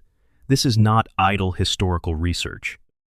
It is practical theology, because the scrolls occasionally contain something that is directly applicable to the current situation, a fragment that describes, with unsettling precision, something that is happening or about to happen, and knowing what Sanguinius saw about it changes how the Blood Angels respond. The device called the Veritas Vitae was built to assist with this, an ornate vox reliquary that can be carried into battle, its machine spirit trained on specific fragments of the scrolls that have been determined to be relevant to a particular campaign. It intones the prophetic words of Sanguinius aloud so that commanders can access them in the field. There is something almost unbearably sad about this image when you sit with it. The sons of the angel, carrying the echo of his voice into battles that he saw coming and could not prevent, listening to him speak from 10,000 years ago about the shapes of struggles that are still ongoing. The Reclusium of the Blood Angels' Fortress Monastery on Baal is the place where these texts are originally housed, along with the broader collection of the chapter's history and sacred records. The tower that houses it was once Sanguinius's own quarters, during the era of the Great Crusade, when the Blood Angels were establishing their home on Baal. The Blood Angels believe, as a matter of genuine faith rather than metaphor, that their Primarch can hear prayers offered within that tower, that the connection between the great angel and his sons, the psychic bond that produced the Black Rage, also preserves something that can receive devotion and possibly respond to it. Whether this is literally true in the 40K universe, where psychic phenomena are real and the warp interacts with material reality in ways that sometimes make things like this actually happen, is ambiguous. The lore doesn't confirm or deny it. What it does confirm is that the Blood Angels pray there, regularly and with genuine conviction, and that the experience of doing so is reported by those who do it as meaningful in a way that goes beyond the placebo effect of religious practice. Sanguinius is present in his sons in multiple registers simultaneously. He is a historical figure whose deeds shaped their origins. He is a genetic ancestor whose blood flows in every Blood Angel's veins and whose flaw burns in their minds. He is a religious figure whose sacrifice is the foundation of their most important rituals. And he is, potentially, a still active presence in the warp, something that continues to exist in some form in the psychic space between the material universe and the immaterium. That last point requires some careful handling, because the 40K universe makes it genuinely complicated. When a Primarch dies, what happens to their psychic presence in the warp? The Emperor's psychic signature is sustained by the Golden Throne and the prayers of billions. Horus was so thoroughly destroyed by the Emperor in that final confrontation that not even a warp echo of him apparently survived. Other Primarchs who have died are in various states of existence or non-existence that the lore handles inconsistently, because the universe is genuinely inconsistent about what happens when entities of this magnitude die. Sanguinius's psychic echo is present in the gene seed of every blood angel. The Black Rage is proof of this, the living transmission of his final moments through genetic material across 10,000 years. Whether this means that some part of him still exists, thinking and feeling and aware, somewhere in the warp, or in the gene seed itself, or in the devotion of his sons, is a question the lore has not answered. It has, however, provided tantalizing hints. During the devastation of Baal, the catastrophic Tyrannid assault that nearly destroyed the Blood Angels chapter and their homeworld in the closing years of the 41st millennium, there was a moment when the chapter's Lord Commander Dante was near death after killing the Swarm Lord. He was in a state between consciousness and unconsciousness, between life and death, and in that liminal space something appeared to him, the spirit of Sanguinius. Not a memory, not a hallucination, something that declared, in terms that Dante understood as directed specifically at him, that the watch was not over yet, that there was still work to be done, that he was needed. Dante survived. Whether what he experienced was a genuine appearance by whatever remains of Sanguinius, or whether it was the Blood Angel's mind creating what it needed to create in order to survive, is left open by the narrative. Both possibilities are consistent with the world the story is told in, and the lore has the wisdom to not resolve the ambiguity. But the hint is there. The possibility is maintained. The great angel who predicted his own death and walked into it willingly may not be entirely gone. The sacrifice may not have been entirely permanent. Section 13. Sanguinius in the current era. The wound that defines. The Warhammer 40,000 setting, as it exists in the narrative of the 41st and now the 42nd millennium, is defined in large part by things that happened 10,000 years ago. The structures, the institutions, the culture, the theology of the Imperium of Man are all shaped by the Horus heresy and everything that came out of it. And among the consequences of that era, few are as directly present and as actively influential as the legacy of Sanguinius. The Blood Angels are among the most celebrated and most closely watched Space Marine chapters in the Imperium. Their history is well documented. Their combat record is extraordinary. Their culture, with its intersection of martial excellence and genuine artistic temperament, is unique in the Adeptus Astartes and genuinely valued by the wider Imperium. When Blood Angels arrive to defend a world, the ordinary population tends to see it not just as military relief, but as something more profound. The sons of the angel coming to stand between them and the darkness. They are also watched for signs of deterioration. The Inquisition, the Ministorum, the other chapters who know enough about Blood Angels' history to understand what the Black Rage means in the long term. All of these keep a careful eye on the Blood Angels and their successors. The trend toward worsening Black Rage incidents is not a secret within the structures that need to know about it, though it's carefully managed in terms of how widely the information is shared. The successor chapters of the Blood Angels, those chapters created from Blood Angels, Gene Seed during and after the second founding in 021, M31, are collectively known as the Sanguinary Brotherhood, or the Chapters of the Blood. There are dozens of them. Each has its own character, its own culture, its own relationship to the legacy of the Great Angel. Some are extremely close to the Blood Angels in their practices and their theology. Others have diverged significantly over the millennia, developing their own traditions while maintaining the genetic connection. All of them carry the flaw. The Red Thirst and the Black Rage are present in every chapter of the Sanguinary Brotherhood, because those conditions are baked into the gene seed at a level that 10,000 years of apothecary work and genetic research has not been able to address. The Lamenters, one of the successor chapters, were once believed to have achieved the impossible, a version of Blood Angel's gene seed that was free of the curse. The subsequent millennia disproved this belief in the cruelest possible way. The Lamenters' apparent freedom from the flaw was revealed to be a delay rather than a cure, and by the close of the 41st millennium, reports indicate the Black Rage had returned in them with an intensity that suggested it had been building pressure the entire time it appeared absent. Commander Dante of the Blood Angels is, as of the late 41st millennium, the oldest living loyalist space marine who is not preserved in a dreadnought sarcophagus. He is over 1,500 years old. His survival to this age is attributed in part to the gene seed of Sanguinius itself, which confers extended lifespan on blood angels as part of its broader effects, and in part to Dante's own exceptional constitution and the discipline of his life's practice.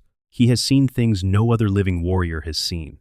He has fought campaigns that are themselves the subject of legend.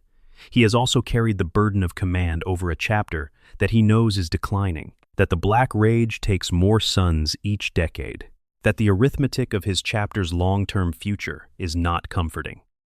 He has carried this with the same steady, forward-facing discipline that Sanguinius modeled for him, accepting the weight without letting it become immobility. The arrival of Primaris Space Marines, the new generation of Astartes created by Archmagos Belisarius Call, using a refinement of the original gene seed technology, has changed some of the calculus for the Blood Angels and their successors. Primaris Blood Angels carry the gene seed of Sanguinius and are therefore subject to the Red Thirst and the Black Rage like their firstborn brothers. The flaw is as present in them as in any previous generation. But their enhanced physiology and the additional implants of the Primaris process mean they manage the Red Thirst with somewhat more stability, while remaining vulnerable to the Black Rage in the same fundamental way. Whether the Primaris Blood Angels represent a path toward resolving the chapter's long-term demographic challenge is too early to tell. They are new enough that the full picture of how the Black Rage will manifest in them across centuries has not yet emerged. The Blood Angels hope, quietly, and with the measured hope of people who have been disappointed before. They don't stop carrying the weight of the flaw, but they don't stop fighting, either. There is, in the broader sweep of the narrative, something profoundly moving about the image of the Blood Angels in the current era. Sons of a Primarch who has been dead for 10,000 years, carrying the imprint of his death in their DNA, growing worse with each generation, knowing that the trend is against them, and continuing anyway, fighting for an Imperium that is, in many ways, barely worthy of the sacrifice, for populations who are often frightened by the Space Marines sent to protect them, in a universe that offers no promise of improvement and considerable evidence that things will get worse before they get better. They fight because Sanguinius taught them that the fact that it ends badly is not a reason to stop, that the vision of the ending does not erase the importance of what you do on the way there. That courage is not the absence of knowledge about the cost. It is the choice to pay the cost anyway, because what you're protecting is worth it. Sanguinius lives in them. In the most literal biological sense, he is in every drop of Blood Angel's gene seed and every warrior made from it. In the Black Rage that carries his last moments. In the artistic culture that manages the flaw he passed on. In the prayers said in the tower that was once his quarters. In the golden sarcophagus on Baal where his body is preserved against time. And in the choice that every Blood Angel makes, every time the Black Rage reaches for them, and they fight it back with something that comes from the same place in them as the flaw itself, the refusal to become something other than what they are. The insistence on being the sons of Sanguinius, with all the weight that entails, rather than being something simpler and less painful. He chose his death. They choose his legacy. In the grim darkness of the far future, that ongoing, generational choice is the truest form of devotion any warrior could offer. Section 14. What Sanguinius means. The philosophy of the great angel. It would be incomplete to leave the story here, to end with legacy and lore, without sitting with what the story of Sanguinius actually means as a story. Because this is a narrative that has been built and maintained and elaborated over decades, and the fact that it has sustained that attention suggests it is doing something that more than just game world building. It is carrying something that resonates. What is it doing? At the most obvious level, it is a story about sacrifice. But sacrifice stories are common. The universe is full of them, within 40K and outside it. What makes this particular sacrifice story unusual is the element of foreknowledge. Most sacrifice stories work on the logic that the hero gave something up without being certain of the cost. The person who throws themselves onto the grenade didn't know, in the fraction of a second before they acted, that it would definitely kill them. They chose to risk it. The probability of their death was high enough that we call it a sacrifice. But there is a difference between risking death and knowing death is coming. And that difference is where the Sanguinius story lives. He knew. he had known for years. He had seen the exact circumstances with enough clarity that when he stepped into the teleporter beam headed for the vengeful spirit, he wasn't running a risk. He was fulfilling an appointment. He was going to a meeting he had known about for years, with full awareness of what the meeting agenda contained. The question the story is really asking is, given that level of foreknowledge, what should you do? And the answer it gives, through Sanguinius, is both simple and radical. You do what you would have done if you didn't know. You continue to be who you are. You continue to serve what you serve, to protect what you protect, to act according to what you believe is right.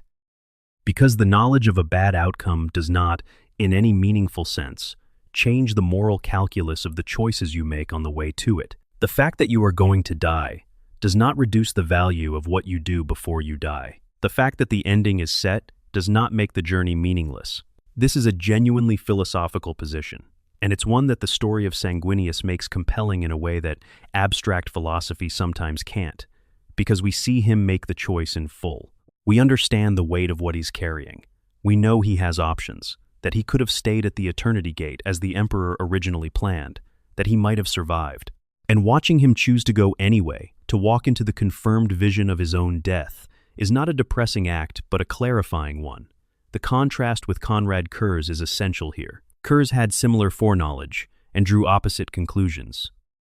He concluded that the certainty of a bad ending justified abandoning the values he had once held, that if darkness was coming anyway, there was no point pretending to be anything other than dark. He became what his worst visions showed him he would become, not because the visions made it inevitable, but because he decided they did. Sanguinius had the same information and made a different decision, not because he had better visions, not because his foreknowledge was more reliable or more complete, but because he had a different relationship with what the knowledge meant. He understood something Kurz didn't, or rather, something Kurz understood intellectually but couldn't embody, that how you behave on the way to an inevitable outcome is itself the meaningful thing, that the ending is not the whole story, that the journey is not a prelude to the ending, but the actual substance of what you are. This is why the Blood Angels fight, not because they believe they can prevent the eventual domination of the Black Rage, because the evidence suggests they cannot prevent it indefinitely. Not because they are certain the Imperium will survive, because the evidence in their era is thoroughly mixed. They fight because fighting is who they are, and who they are is the sons of a man who walked toward his own confirmed death for the same reason. There is another layer here that is worth naming. The story of Sanguinius is in some ways a story about the relationship between knowledge and meaning. We live in an era, in the real world, outside this hobby, where information is more abundant than it has ever been, where we are constantly confronted with data about the state of the world, about the trajectories of systems and institutions and the environment. Some of that information is genuinely concerning. Some of it shows trajectories that are not comforting. And one of the questions that information raises is, given this, what do you do? Does knowing that things may go badly reduce the value of acting as though they might not? Does certainty about a negative outcome justify abandoning the effort to produce a different one? Sanguinius's answer is no. His answer is that you act according to what you believe is right, regardless of what the information tells you about the outcome, because the alternative is to become someone whose behavior is entirely determined by outcomes rather than by values. And that person is always one bad prediction away from nihilism. That is a message that works in this universe and outside it. It works in the context of a fictional Primarch facing confirmed death aboard a corrupted warship. It works in the context of anyone facing a situation where the information available is not hopeful, but the action required remains clear. Sanguinius is beloved because he is the embodiment of choosing to be who you are in spite of what you know, of continuing to be the great angel even when the vision shows you that the great angel's story ends here, in this place, in this way. That is what is worth carrying from his story. Not just the lore, not just the cool imagery of a winged warrior fighting through a daemon ship to reach his fallen brother, though those things are also wonderful. But the underlying philosophy of a being who saw the worst and chose the best anyway, all the way to the end. Section 15. The Art of the Angel Sanguinius, in the Culture of the Blood Angels. One of the most distinctive things about the Blood Angels, the thing that sets them apart most visibly from their fellow Space Marines in the broader culture of the Adeptus Astartes is their relationship with art. They paint, they sculpt, they compose and perform music. They engage with creative work in the spaces between campaigns with a seriousness and a depth that would be surprising in any warrior culture, and is remarkable in one as inherently violent as the Space Marines. This is not accidental. It is not a decorative feature, a quirk of personality that happened to emerge in this particular chapter. It is functional. It is one of the primary mechanisms by which the Blood Angels manage the Red Thirst. By occupying the mind with the discipline and the focus of creation, by giving the intensity that could otherwise slide toward the thirst somewhere productive to go, the artistic practice of the Blood Angels serves as a form of therapy for a genetic condition that has no medical cure. But it is also more than that.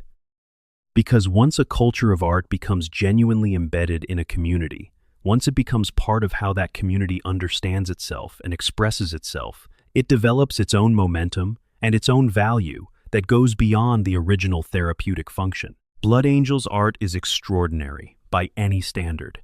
Centuries of the most skilled warriors in human history, beings with enhanced physical and cognitive capabilities, dedicating significant portions of their long lives to the practice of visual and musical and literary arts, produces a body of work that sits in the top tier of imperial artistic achievement. Works created by Blood Angels and their successors are held in institutions across the galaxy. Some have survived for millennia as objects of genuine cultural significance, and much of this art, across its 10,000-year history, has had a single central subject: Sanguinius. The Great Angel appears in Blood Angels' art in every medium and every style that the chapter has ever worked in. The earliest works, dating to the immediate aftermath of the heresy, are raw and grief-soaked, depicting the loss in ways that are sometimes almost too direct to look at. As time passed and the grief calcified into tradition, the images became more formal, more iconographic, developing the visual language of martyrdom that would eventually spread far beyond the Blood Angels themselves and into the general imperial devotional culture. You can track the Blood Angels' changing relationship with their dead Primarch through the art. In some periods, it is predominantly mourning work, processing loss. In others, it is triumphalist, emphasizing the sacrifice's meaning rather than the sacrifice's cost. In others, still, it is quietly personal, intimate images of the angel rather than the martyr, works that feel less like official representations and more like private devotion. The most powerful works, by most assessments, are the ones that hold both things simultaneously: the angel and the martyr, the beauty and the cost. The great angel at the height of his power, with the knowledge of what is coming already in his eyes. Blood Angels' chaplains, the spiritual leaders of the chapter who bear primary responsibility for managing the Black Rage, study Sanguinius' story with a depth and a discipline that goes beyond simple hagiography. They need to understand him because they spend their professional lives communicating with warriors who believe they are him. They need to know his voice, his patterns of thought, the specific emotional and psychological content of his last moments, well enough to orient afflicted warriors in ways that direct the fury productively rather than chaotically. This creates a relationship with the source material that is closer and more technically demanding than simple veneration. A chaplain who is going to speak to a warrior in the grip of the Black Rage, going to try to orient them toward the enemy rather than toward everything, needs to do so in terms that resonate with the specific experience the warrior is having. That requires knowing what Sanguinius experienced in those last hours aboard the Vengeful Spirit with enough precision to meet the warrior where they are. The detailed records of Sanguinius's final campaign, the accounts of the Siege of Terra, and the boarding of the Vengeful Spirit are therefore maintained with extraordinary care in Blood Angels' culture, not just as history, as operational material. The chaplains are trained on them the way a surgeon is trained on anatomy, not for general knowledge, but for the practical application of that knowledge in situations where getting it wrong has immediate and serious consequences. There is something deeply moving in this image. The sons of the Great Angel, 10,000 years after his death, maintaining the detailed record of his final hours, not primarily for historical or devotional purposes, but because they need it to help warriors who are trapped reliving those hours in their own minds. The past being kept alive, because the past is still happening, constantly, in the bodies of his descendants. The art of the Blood Angels is also the art of managing an inheritance that is simultaneously glorious and terrible, of loving something that has cost you enormously and continuing to love it anyway, of finding beauty in grief and meaning in loss, and the discipline to turn both of those things into something that sustains rather than destroys, which is, in the end, what Sanguinius himself did. He found, in the vision of his own death, not a reason to stop, but a reason to make the rest of the journey matter as much as possible. He turned the grief of foreknowledge into the discipline of living well until the end. His sons are doing the same.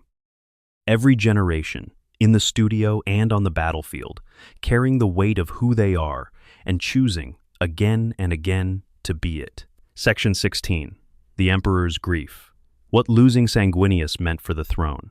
The Emperor found his son's body in Lupercal's court.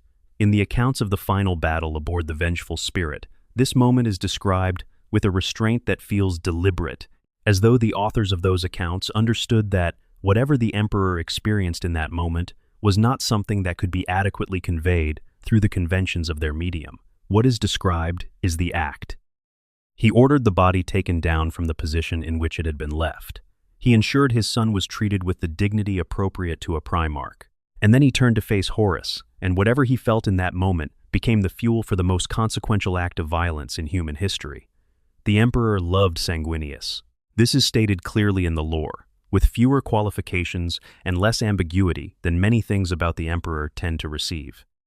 The Emperor is generally depicted as a figure of immense capability and complex motivation, whose emotional life is more opaque than most, a being who operates on timescales and with informational resources that make simple ascriptions of feeling difficult to apply confidently. But his love for Sanguinius is described as genuine in a way that his relationships with most of his sons are not quite characterized.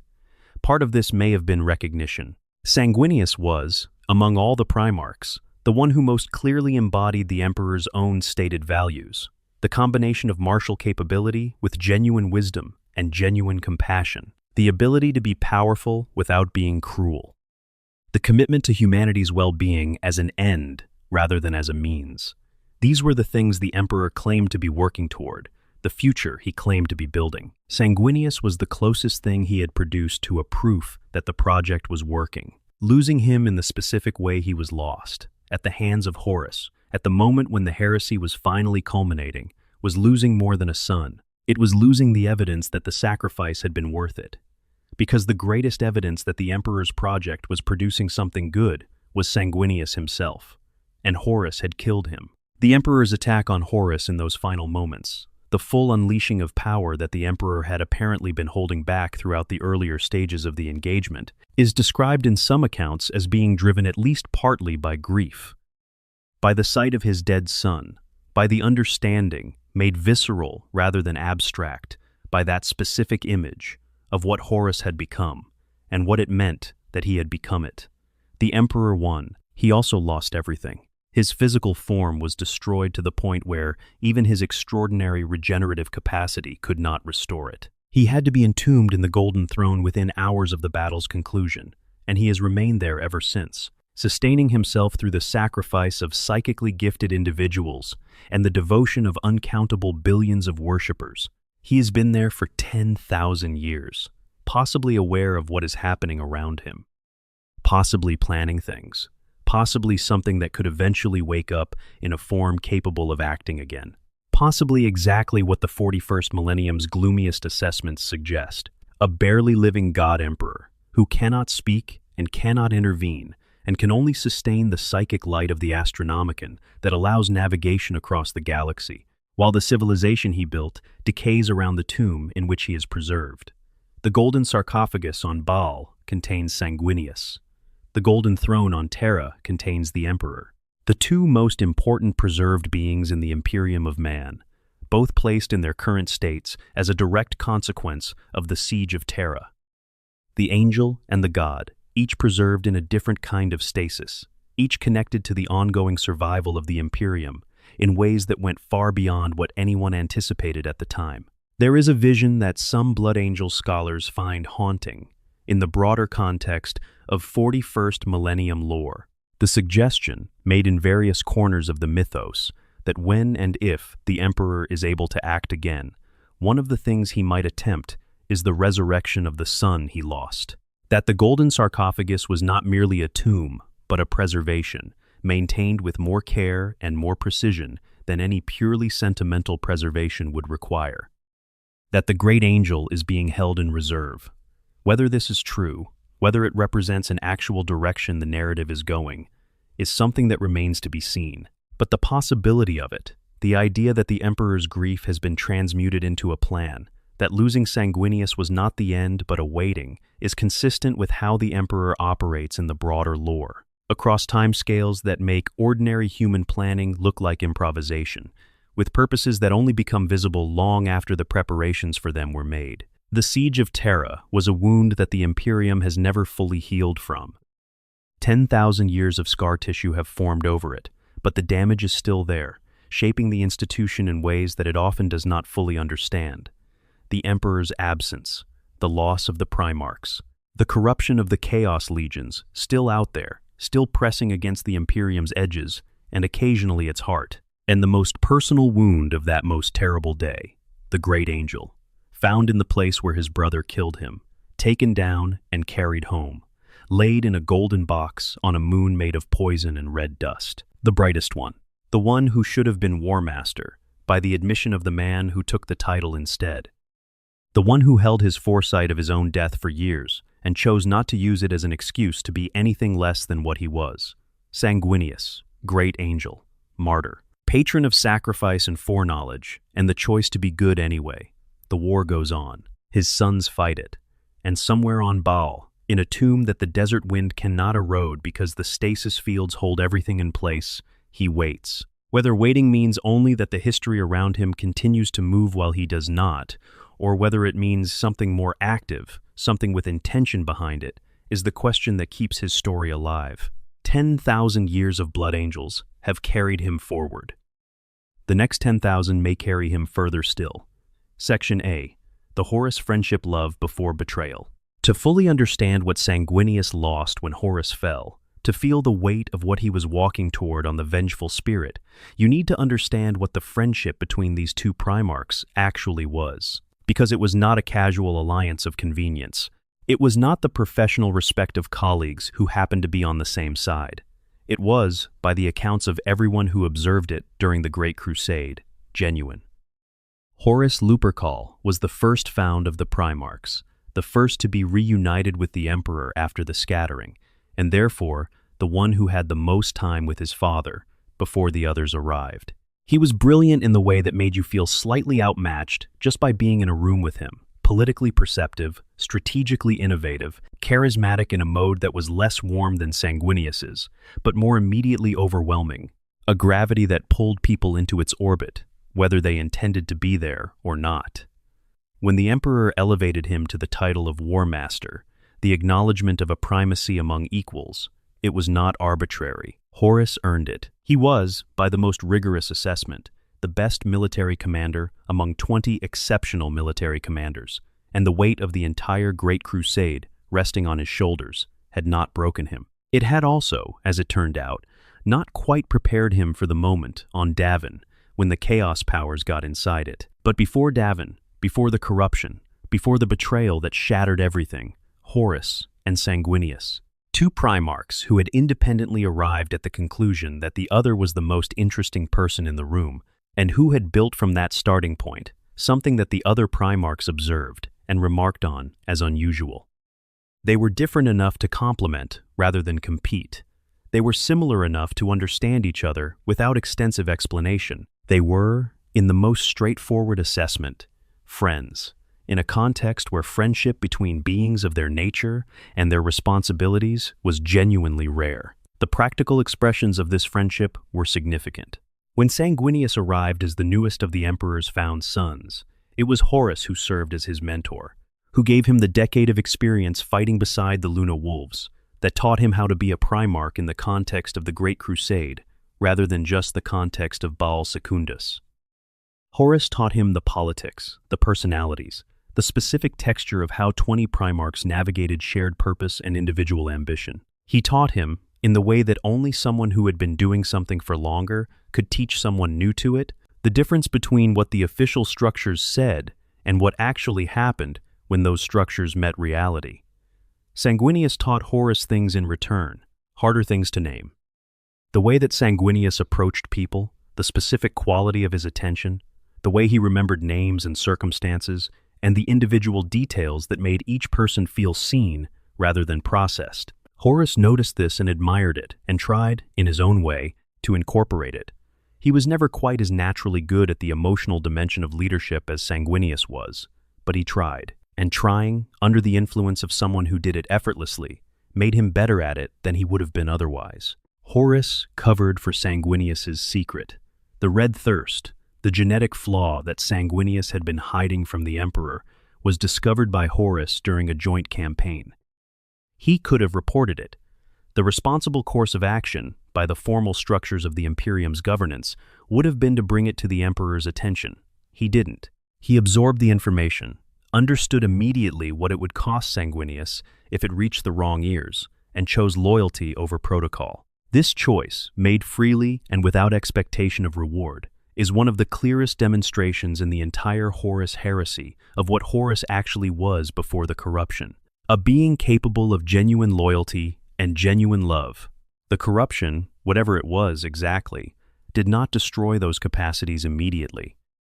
The thing that Horus became was built on what Horus had been, and what he had been included real love for Sanguinius. This is what makes the send to Cygnus so devastating. Not that Horus sent an enemy to a trap, but that Horus sent someone he loved to a trap, and calculated that the love was acceptable to sacrifice for the purposes of the rebellion. That the love was, in the accounting of the thing Horus had become, just another resource to be deployed. That calculation, that willingness to instrumentalize genuine love for strategic purposes, is the mark of how far the corruption had gone by that point. It is also the thing that Sanguinius, arriving at Lupercal's court with full knowledge of everything that had happened since Cygnus, is grieving beneath everything else. Not just the brother's death, the loss of the person he had known and trusted and loved. The discovery that what he had believed about the relationship was used against him, that the trust was the weapon, and still he tried to reason with Horus. Standing in the most hostile environment in the galaxy, wearing weeks of siege and 2 daemon fights worth of exhaustion, knowing what the meeting would cost him, he still tried to reach the person underneath the thing that had replaced him. He tried to call Horus back from what he had become. He offered the friendship one more time, knowing it would be refused, because refusing to offer it would have been giving up on something he was not willing to give up on. Horus refused, and in refusing, confirmed everything that Sanguinius had been carrying, since the visions sharpened from vague darkness into specific dread. The crack in the armor was all that was left to give, so he gave it. Section B. The Sisters in Suffering, Sanguinius and Conrad Kurz. A parallel life. There is one more thread in this story that deserves full attention before we close, and it is the thread that runs between Sanguinius and the Night Haunter. Because understanding what Sanguinius was requires understanding what he wasn't, and the figure he wasn't most precisely was Conrad Kurz. They shared the gift, or the curse, of foresight. They both saw their deaths before those deaths arrived. They were both marked from very early in their lives by the knowledge of things that hadn't happened yet, and they both eventually saw the same thing. Sanguinius on the vengeful spirit, dying at Horus's hands, in the specific and unavoidable terms of confirmed foresight. Their responses to this shared burden were, as we've discussed, polar opposites. But the contrast goes deeper than just the psychology of how to respond to bad news. It goes into the very structure of how each of them understood what foresight was for. Kurz experienced his visions as evidence about the nature of the universe, about whether the Emperor's project was worth believing in, about whether his own actions could mean anything given the darkness he perpetually saw coming. His visions were a prosecution brief, and the verdict they kept returning was that nothing mattered, that everything was going to fall apart, that the most honest response to what he was seeing was to become part of the destruction, rather than pretending he was preventing it. Sanguinius experienced his visions as information to be processed and worked with and incorporated into his decision-making, not as proof of anything about the ultimate nature of reality. The visions told him things that were going to happen. They did not tell him that those things happening meant the choices he made on the way to them were meaningless. He never accepted that premise, not even when the darkness he was seeing became specific enough to have a name and a face. This distinction is the philosophical core of what makes Sanguinius admirable and what makes Kurz tragic. Kurz was not stupid. He was not incapable of seeing the possibility that his visions were incomplete, or that their implications were not what he took them to be. He was, by multiple accounts, capable of sophisticated reasoning about many subjects. But on the subject of his visions and what they meant, he was closed. He had decided, possibly long before the point where reconsideration would have been possible, that what he saw was proof of a universe without meaning, and everything that came after was built on that foundation. Sanguinius never made that foundational assumption. His visions showed him terrible things, and his response was, yes, these things are coming, and here is what I can do in the time before they arrive. Not, these things are coming, therefore nothing I do matters. When they met on Macragge, when Kurz broke into the throne room and confirmed Sanguinius's visions and asked the question that Kurz had been building toward since his own prophetic abilities first manifested, why do you still believe in this? The answer that Sanguinius gave was essentially, because belief is not contingent on outcome. Because what I believe in is not vindicated or refuted by whether I survive. Because the universe the Emperor was trying to build was worth building regardless of whether Horus manages to prevent its completion. Kurz could not accept this. Or more precisely, he had placed himself in a position where accepting it would have required dismantling the entire architecture of what he had become, the Night Haunter, the terror weapon, the being whose only consistency was the consistency of his nihilism. The cost of changing his mind was everything he was, at that point, and he was not willing to pay that cost. He did something strange and almost touching in the encounter on Macragge. He gave Sanguinius a chance to strike him down, to kill him before his own prophesied assassin arrived. Whether this was a genuine offer of redemption, a chance to have his story end differently, or whether it was a manipulation, a test of Sanguinius's commitment to his own values, is ambiguous. Possibly Kurz himself did not know which it was. Sanguinius declined. He would not kill his brother in the throne room while Kurz was offering himself to be killed. That was not the kind of warrior he was, and accepting the offer would have required being someone other than who he was. He refused, and he tried to reach Kurz one more time, and Kurz set off an explosive and escaped, and the conversation ended without resolution. But before it ended, it had served its purpose. Kurz's foresight had confirmed the survival of the Emperor through the logic of his own foreseen death. The two prophets had compared visions and arrived at a practical conclusion that changed the course of the war. Even the most nihilistic vision can provide information, if you approach it as a source of information rather than as a verdict. Kurz died years later, as he had always known he would. An assassin sent by the Emperor arrived on the world of Tsagualsa, where the Night Lords had established their headquarters in the aftermath of the heresy. Kurz was alone. He knew she was coming. He could have left, could have taken precautions, could have made the ending more difficult. He didn't. He sat in the dark and waited, and when Mishen of the Officio Assassinorum arrived, he let her deliver the death he had been expecting since his childhood on Nostromo. In his final moments, he is recorded as saying, "My death is being right." He meant that the fact of his death by assassination proved his point, that the Emperor had turned against him, that his visions had been accurate, that nothing he had believed in had been worth believing in. He interpreted the fulfillment of his prophecy as vindication. He was wrong about what it meant. But he had been wrong about what it meant since the beginning, and he died without seeing why he was wrong, because he had never genuinely opened that question. Sanguinius died right at the same time. His death was also a fulfillment of prophecy, and he also knew what it meant. But what he believed it meant was different. He believed his death was the price of the Emperor having a chance to destroy Horus. He believed his death was the act that made what came after possible. He believed his death had meaning that extended forward in time, into the future that the crack in Horus's armor enabled. He was right. And he went to that death with open eyes and made it mean what he believed it would mean. Two brothers with the same gift, two deaths, approximately concurrent. One died, believing that his death proved the universe was dark and meaningless. The other died, believing that his death was the instrument of its preservation. The lore has always known which of them got it right. Section C. The Sanguinor, the mystery sanguineous left behind. Among the enduring mysteries of Blood Angel's lore, perhaps none is more evocative than the entity known as the Sanguinor. This golden-armored warrior, appearing in moments of greatest need, has been a fixture of Blood Angel's mythology since long before the 41st millennium. But its origins, its nature, and its precise relationship to Sanguinius himself have never been definitively established by the lore, and the ambiguity appears to be intentional. The Sanguinor appears. That is the beginning and end of what can be stated with certainty. It appears, it fights, it turns the tide of battles that would otherwise have been lost, and then it is gone. It does not speak. It does not explain itself. It leaves no evidence of where it went or how it arrived. Blood Angels, who have fought alongside it, if you can call what the Sanguinor does fighting alongside, number 40, describe the experience in terms that are more theological than tactical. Its presence is overwhelming.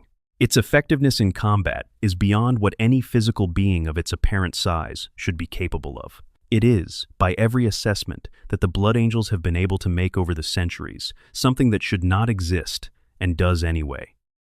The leading theory, the one that the Blood Angels' own tradition favors without quite committing to, is that the Sanguinor is the distilled essence of Sanguinius himself. Not a ghost, not a memory, but an ongoing presence drawn from the psychic resonance that his death created, given form and agency, appearing when his sons need something that the ordinary capabilities of the chapter cannot provide. This theory is supported by several things.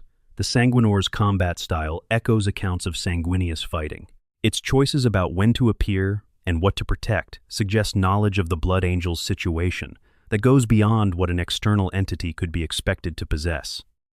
And there is the matter of its origin. The Sanguinor is believed to have first appeared at Cygnus Prime, in the immediate aftermath of Kabanda's slaughter of 500 Blood Angels. In the chaos of the Black Rage's first eruption, something golden appeared and was seen fighting with a ferocity that matched the description of what the Sanguinor would become. In some accounts, this initial appearance is connected to the sacrifice of Apothecary Meros, who stepped into the rage fire in Sanguinius's place and was transformed. In others, it is connected to a fragment of Sanguinius's own psychic essence, torn free by the trauma of the daemon Kabanda's assault and given independent form. Either way, Cygnus Prime is where the mystery begins, and the mystery continues through the heresy and the subsequent millennia and into the current era, appearing when it is needed and disappearing when it is not, carrying something of the great angel's nature in a form that the lore refuses to be definitive about. There is a reading of the Sanguinor that makes it one of the most moving elements of the entire Blood Angels mythology. If the Sanguinor is, in some real sense, sanguineous, then the great angel never fully left. He is still there, still showing up when his sons are at the edge of what they can survive, still fighting for them in the only form that the events of the Siege of Terra left him capable of inhabiting, still being, in the most fundamental sense, who he was. It is a reading that the lore does not confirm, but it does not deny it either. And the Blood Angels, who spend their lives navigating the space between what they know and what they believe, carry it as a possibility, as something that might be true, as a hope that has never quite been extinguished. The great angel watches over his sons. Whether through the Sanguinor, or through the psychic echo in their gene seed, or through something else entirely that has not yet been fully articulated in the lore, he is still present, still caring, still, in whatever form his existence now takes, choosing his sons over everything else. That is very sanguineous. That is exactly what he would do. Section D. The Blood Angels in the age of the Dark Imperium. The devastation of Baal deserves more than a passing mention in any comprehensive account of Sanguinius's legacy, because it was the closest the Blood Angels and their successor chapters have come to complete annihilation since the Siege of Terra, and the story of how they survived it is deeply intertwined with the story of their Primarch's ongoing presence in their lives. In the years following the opening of the Great Rift and the fracturing of the Imperium into the Imperium Nihilus and the Imperium Sanctus, Baal and its moons found themselves on the wrong side of the divide. cut off from the wider Imperium, surrounded by the psychic catastrophe of the Great Rift's ongoing energy. The Blood Angels and the dozens of successor chapters that answered Dante's call to defend their home system found themselves facing Hive Fleet Leviathan with limited support and no expectation of relief. The Tyranids of Hive Fleet Leviathan are among the most horrifying enemies that the Blood Angels have ever faced, and they have faced a considerable range of horrifying enemies. The Hive Fleet does not fight the way Chaos fights, with purpose and malice and the specific intelligence of beings who want things. The Hive Fleet consumes. It reduces complex biological systems to base biomass to fuel further expansion, and it does this with a relentless, mechanical efficiency that has nothing personal in it and is no less terrifying for the absence of personality. The Blood Angels and the approximately 30,000 Space Marines who gathered to defend Baal were fighting this, and they were losing. Baal Prime's surface was consumed. The orbital defense networks were overwhelmed. The sheer biological mass of the Hive Fleet's vanguard made conventional attrition warfare an arithmetic impossibility. The Blood Angels were not running out of courage or competence. They were running out of bodies to throw at a thing that had more bodies than any calculation could account for. And then Kabanda arrived. The Bloodthirster of Khorne, the ancient nemesis of the Blood Angels since Cygnus Prime, appeared at the head of a demonic host that poured out of the reality stress created by the Hive Fleet's psychic emissions. Kabanda had not come to help the Blood Angels. He had come because Khorne had a score to settle with the Tyranids, who consumed and destroyed without spilling the blood in anger that the Blood God required, and because of the ancient, implacable grudge between Kabanda and the sons of Sanguinius that had been building since Cygnus. He destroyed most of Hive Fleet Leviathan's forces, not for the Blood Angels' benefit, for Khorne, for the joy of the killing, because whatever the Blood God's complex motivations were, the result in the material universe was that the Hive Fleet's advance was stopped, and the Blood Angels survived when they should not have. Dante, in the aftermath of that impossible salvation, was dying. The sustained combat over the days and weeks of the defense had exceeded even what a Blood Angel's commander of his extraordinary longevity and capability could sustain. He was slipping, and in the moment, between full consciousness and what should have been death, something appeared to him. The descriptions are careful. The lore does not say unambiguously that Sanguinius appeared to Dante in that moment. It describes a presence, a voice, the sense of a hand on his shoulder from a source that was not any physical being present in the chamber. The words, reconstructed from what Dante remembered afterward, were something like, "Not yet. There is still work. You are needed." Dante survived.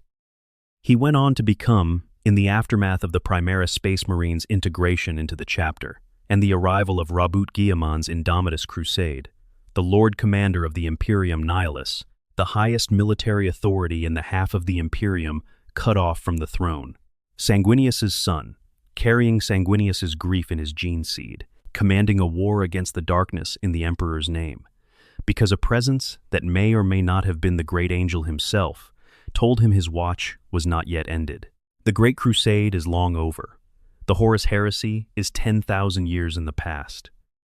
The Imperium that Sanguinius served has barely survived the intervening millennia and is now fractured and bleeding and fighting on fronts that would have seemed unimaginable even to the dark imagination of the 31st millennium. And still, the Blood Angels fight. Still, the sons of the Great Angel carry his flaw and his faith and his love of beauty and his capacity for violence and the specific, peculiar courage of beings who know what they are walking toward and choose to walk there anyway. That is his truest legacy. Not the temples or the sacred days or the golden sarcophagus on the desert moon. The truest legacy is the choice, made daily, generationally, by every Blood Angel who feels the red thirst and holds it in check, who sees a battle brother fall to the black rage and commits the act of mercy that follows, who stands between the thing that's coming and the people it's coming for, and decides that, whatever it costs, this is worth it. Sanguinius chose his death, and his sons choose, every day, to honor that choice by living in a way that makes it mean something. That is the Great Angel. That is Sanguinius of Baal. And this, right here, is where his story gets to rest for a while, until the next chapter opens. and we find out what the golden sarcophagus has been waiting for. Section E. Why this story endures. Stories about sacrifice and foreknowledge are ancient. Every human culture has produced them, in forms that range from the explicitly mythological to the implicitly philosophical. The figure who knows the cost of their action in advance, and pays it anyway, recurs across so many narrative traditions that it clearly addresses something deep in how humans understand the relationship between knowledge and courage. What makes Sanguinius work as this kind of figure, within the specific context of Warhammer 40,000, is the degree to which the story commits to its own logic. He doesn't survive. He doesn't find a loophole. He doesn't discover at the last moment that the vision was wrong or that there was a third option he hadn't considered. The vision is confirmed, point by point, detail by detail, and he walks into every confirmed detail with full awareness. This commitment to the consequence is what gives the story its emotional weight. We have all encountered stories where the hero knows the cost, and then the cost turns out to be smaller than feared, or where the hero's sacrifice is reversed by some late-arriving miracle. Those stories can be satisfying, but they don't quite do what the Sanguinius story does, which is to insist on the reality of the cost and the genuine choice required to pay it. He paid it. He paid it completely and without mitigation, and without a reversal that reduced its significance. And in paying it, he became the figure that 10,000 years of his civilization has needed. Proof that courage is not defined by outcome, that sacrifice is not diminished by death, that choosing to be good in the face of confirmed bad news is the most meaningful choice a being of any kind can make. The galaxy he tried to protect has not repaid his sacrifice with the golden age he might have hoped for. The Imperium he died for is not the Imperium he would recognize, in many respects. The darkness has pressed in from every direction for 10,000 years, and the structures his father built have calcified into something more rigid and more cruel than the original intention. But it is still there. Humanity is still there. His sons are still fighting. And in the specific and extraordinary way that fictional characters can speak to real questions, Sanguinius still speaks to the question of what you do when you know the ending, and the ending isn't good. You do what you would have done if you didn't know. You continue to be who you are. You fight for what you believe in, with everything you have, for as long as you are able to fight. And then you give the crack in the armor to whoever comes after you, and you trust that it will be enough. Closing. The thing about Sanguinius. What makes the story of Sanguinius different from most of the tragic stories the Warhammer 40,000 universe tells is not the tragedy itself. The galaxy is full of tragedy. Most of the Primarchs have tragic stories. Tragedy is practically the dominant mode of a setting called the Grimdark. The galaxy does not run short of it. What makes Sanguinius different is the quality of his choice. Most tragedy in this setting happens to people. It is imposed on them by forces they didn't control, decisions they made without full information, systems that ground them down despite their best efforts. The tragedy of Sanguinius is a choice made with full information, with complete awareness of the cost, by someone who was not required to make it and could have argued, with considerable philosophical justification, that he was not obligated to sacrifice himself for an outcome he could barely influence. He could have stayed at the Eternity Gate. He could have commanded the defense. He could have survived the heresy, or at least might have. His death was not required by any external logic.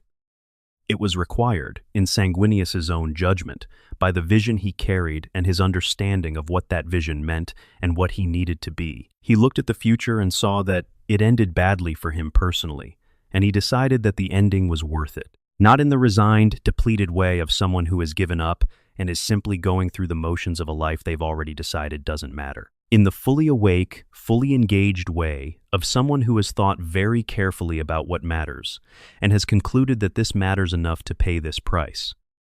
That kind of courage, the kind that knows what it's walking into and goes anyway, is rarer than the kind that comes from not knowing.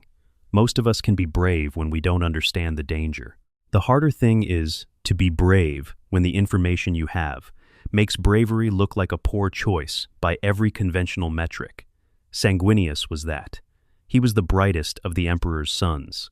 He was the one that even Horus, even in the most corrupted moment of his most corrupted self, acknowledged should have been given the highest honor. He was the one his brothers trusted most, turned to most, loved most purely. And he gave all of that up for a crack in armor, for a wound and invulnerability. For the small opening that let his father deliver the killing blow. The math of his sacrifice is almost insulting in its asymmetry. Everything he was, and everything he had built, and everything he would have been, traded for a chink in Horus's protection. But that is also the point. That is also why it matters as much as it does. Because the asymmetry is not a mistake. The asymmetry is what the sacrifice was. The enormous thing given for the apparently small thing, which was actually the hinge on which everything else turned.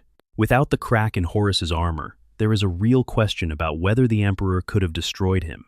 The Emperor found a way. But the crack was there, and the crack helped. And the crack was sanguineous. He gave everything for everything. The blood angels still carry him. In the black rage that makes their sons relive his death. In the red thirst, that was his flaw before it was theirs. In the chapels and scrolls and the sanguinala observed across 1,000,000 worlds. In the golden shape on 10,000 pieces of artwork across the Imperium. In the tomb on Baal, where the desert wind moves over the monuments to what he was, where the doors are topped with angel effigies, looking out across the radiation-soaked moon where it all started. He was born on a dying world, and found there by people who chose to believe in him when they could have chosen to kill him. He built a civilization out of ruins and led it into the stars. He served with grace and fought with fury and loved his brothers, even when they gave him every reason not to. He carried visions that would have unmade other men. He kept secrets that would have crushed other leaders. He walked toward a death he could see so clearly that when it came, he recognized every detail. And in the moment of that recognition, in the last seconds of a life defined by the carrying of things too heavy for ordinary beings, he found the crack. That is the story. That is the great angel. That is Sanguinius of Baal. The Primarch who predicted his own death was also the Primarch who chose it, and who made that choice mean everything it needed to mean. In the grim darkness of the far future, where there is only war, he found a way to make the war matter, to make the dying purposeful, to turn the vision that haunted him into the act that saved what he loved. Rest well, great angel. Your sons are still fighting. And somewhere in the desert of Baal, in the tomb, you were given in return for everything you gave. The flowers that grew from your tears are still blooming. If this story moved you the way it moves me every time I come back to it, please hit that like button. It genuinely helps more than you might think. And if this is the kind of lore deep dive you want more of, the subscribe button is right there. We go deep on every story we tell, and there is so much more to tell. Drop a comment below telling me where you are watching from, what time of day it is there, and which Primarch or which corner of 40K lore you want us to explore next. I read every single one. Until next time, stay in the light.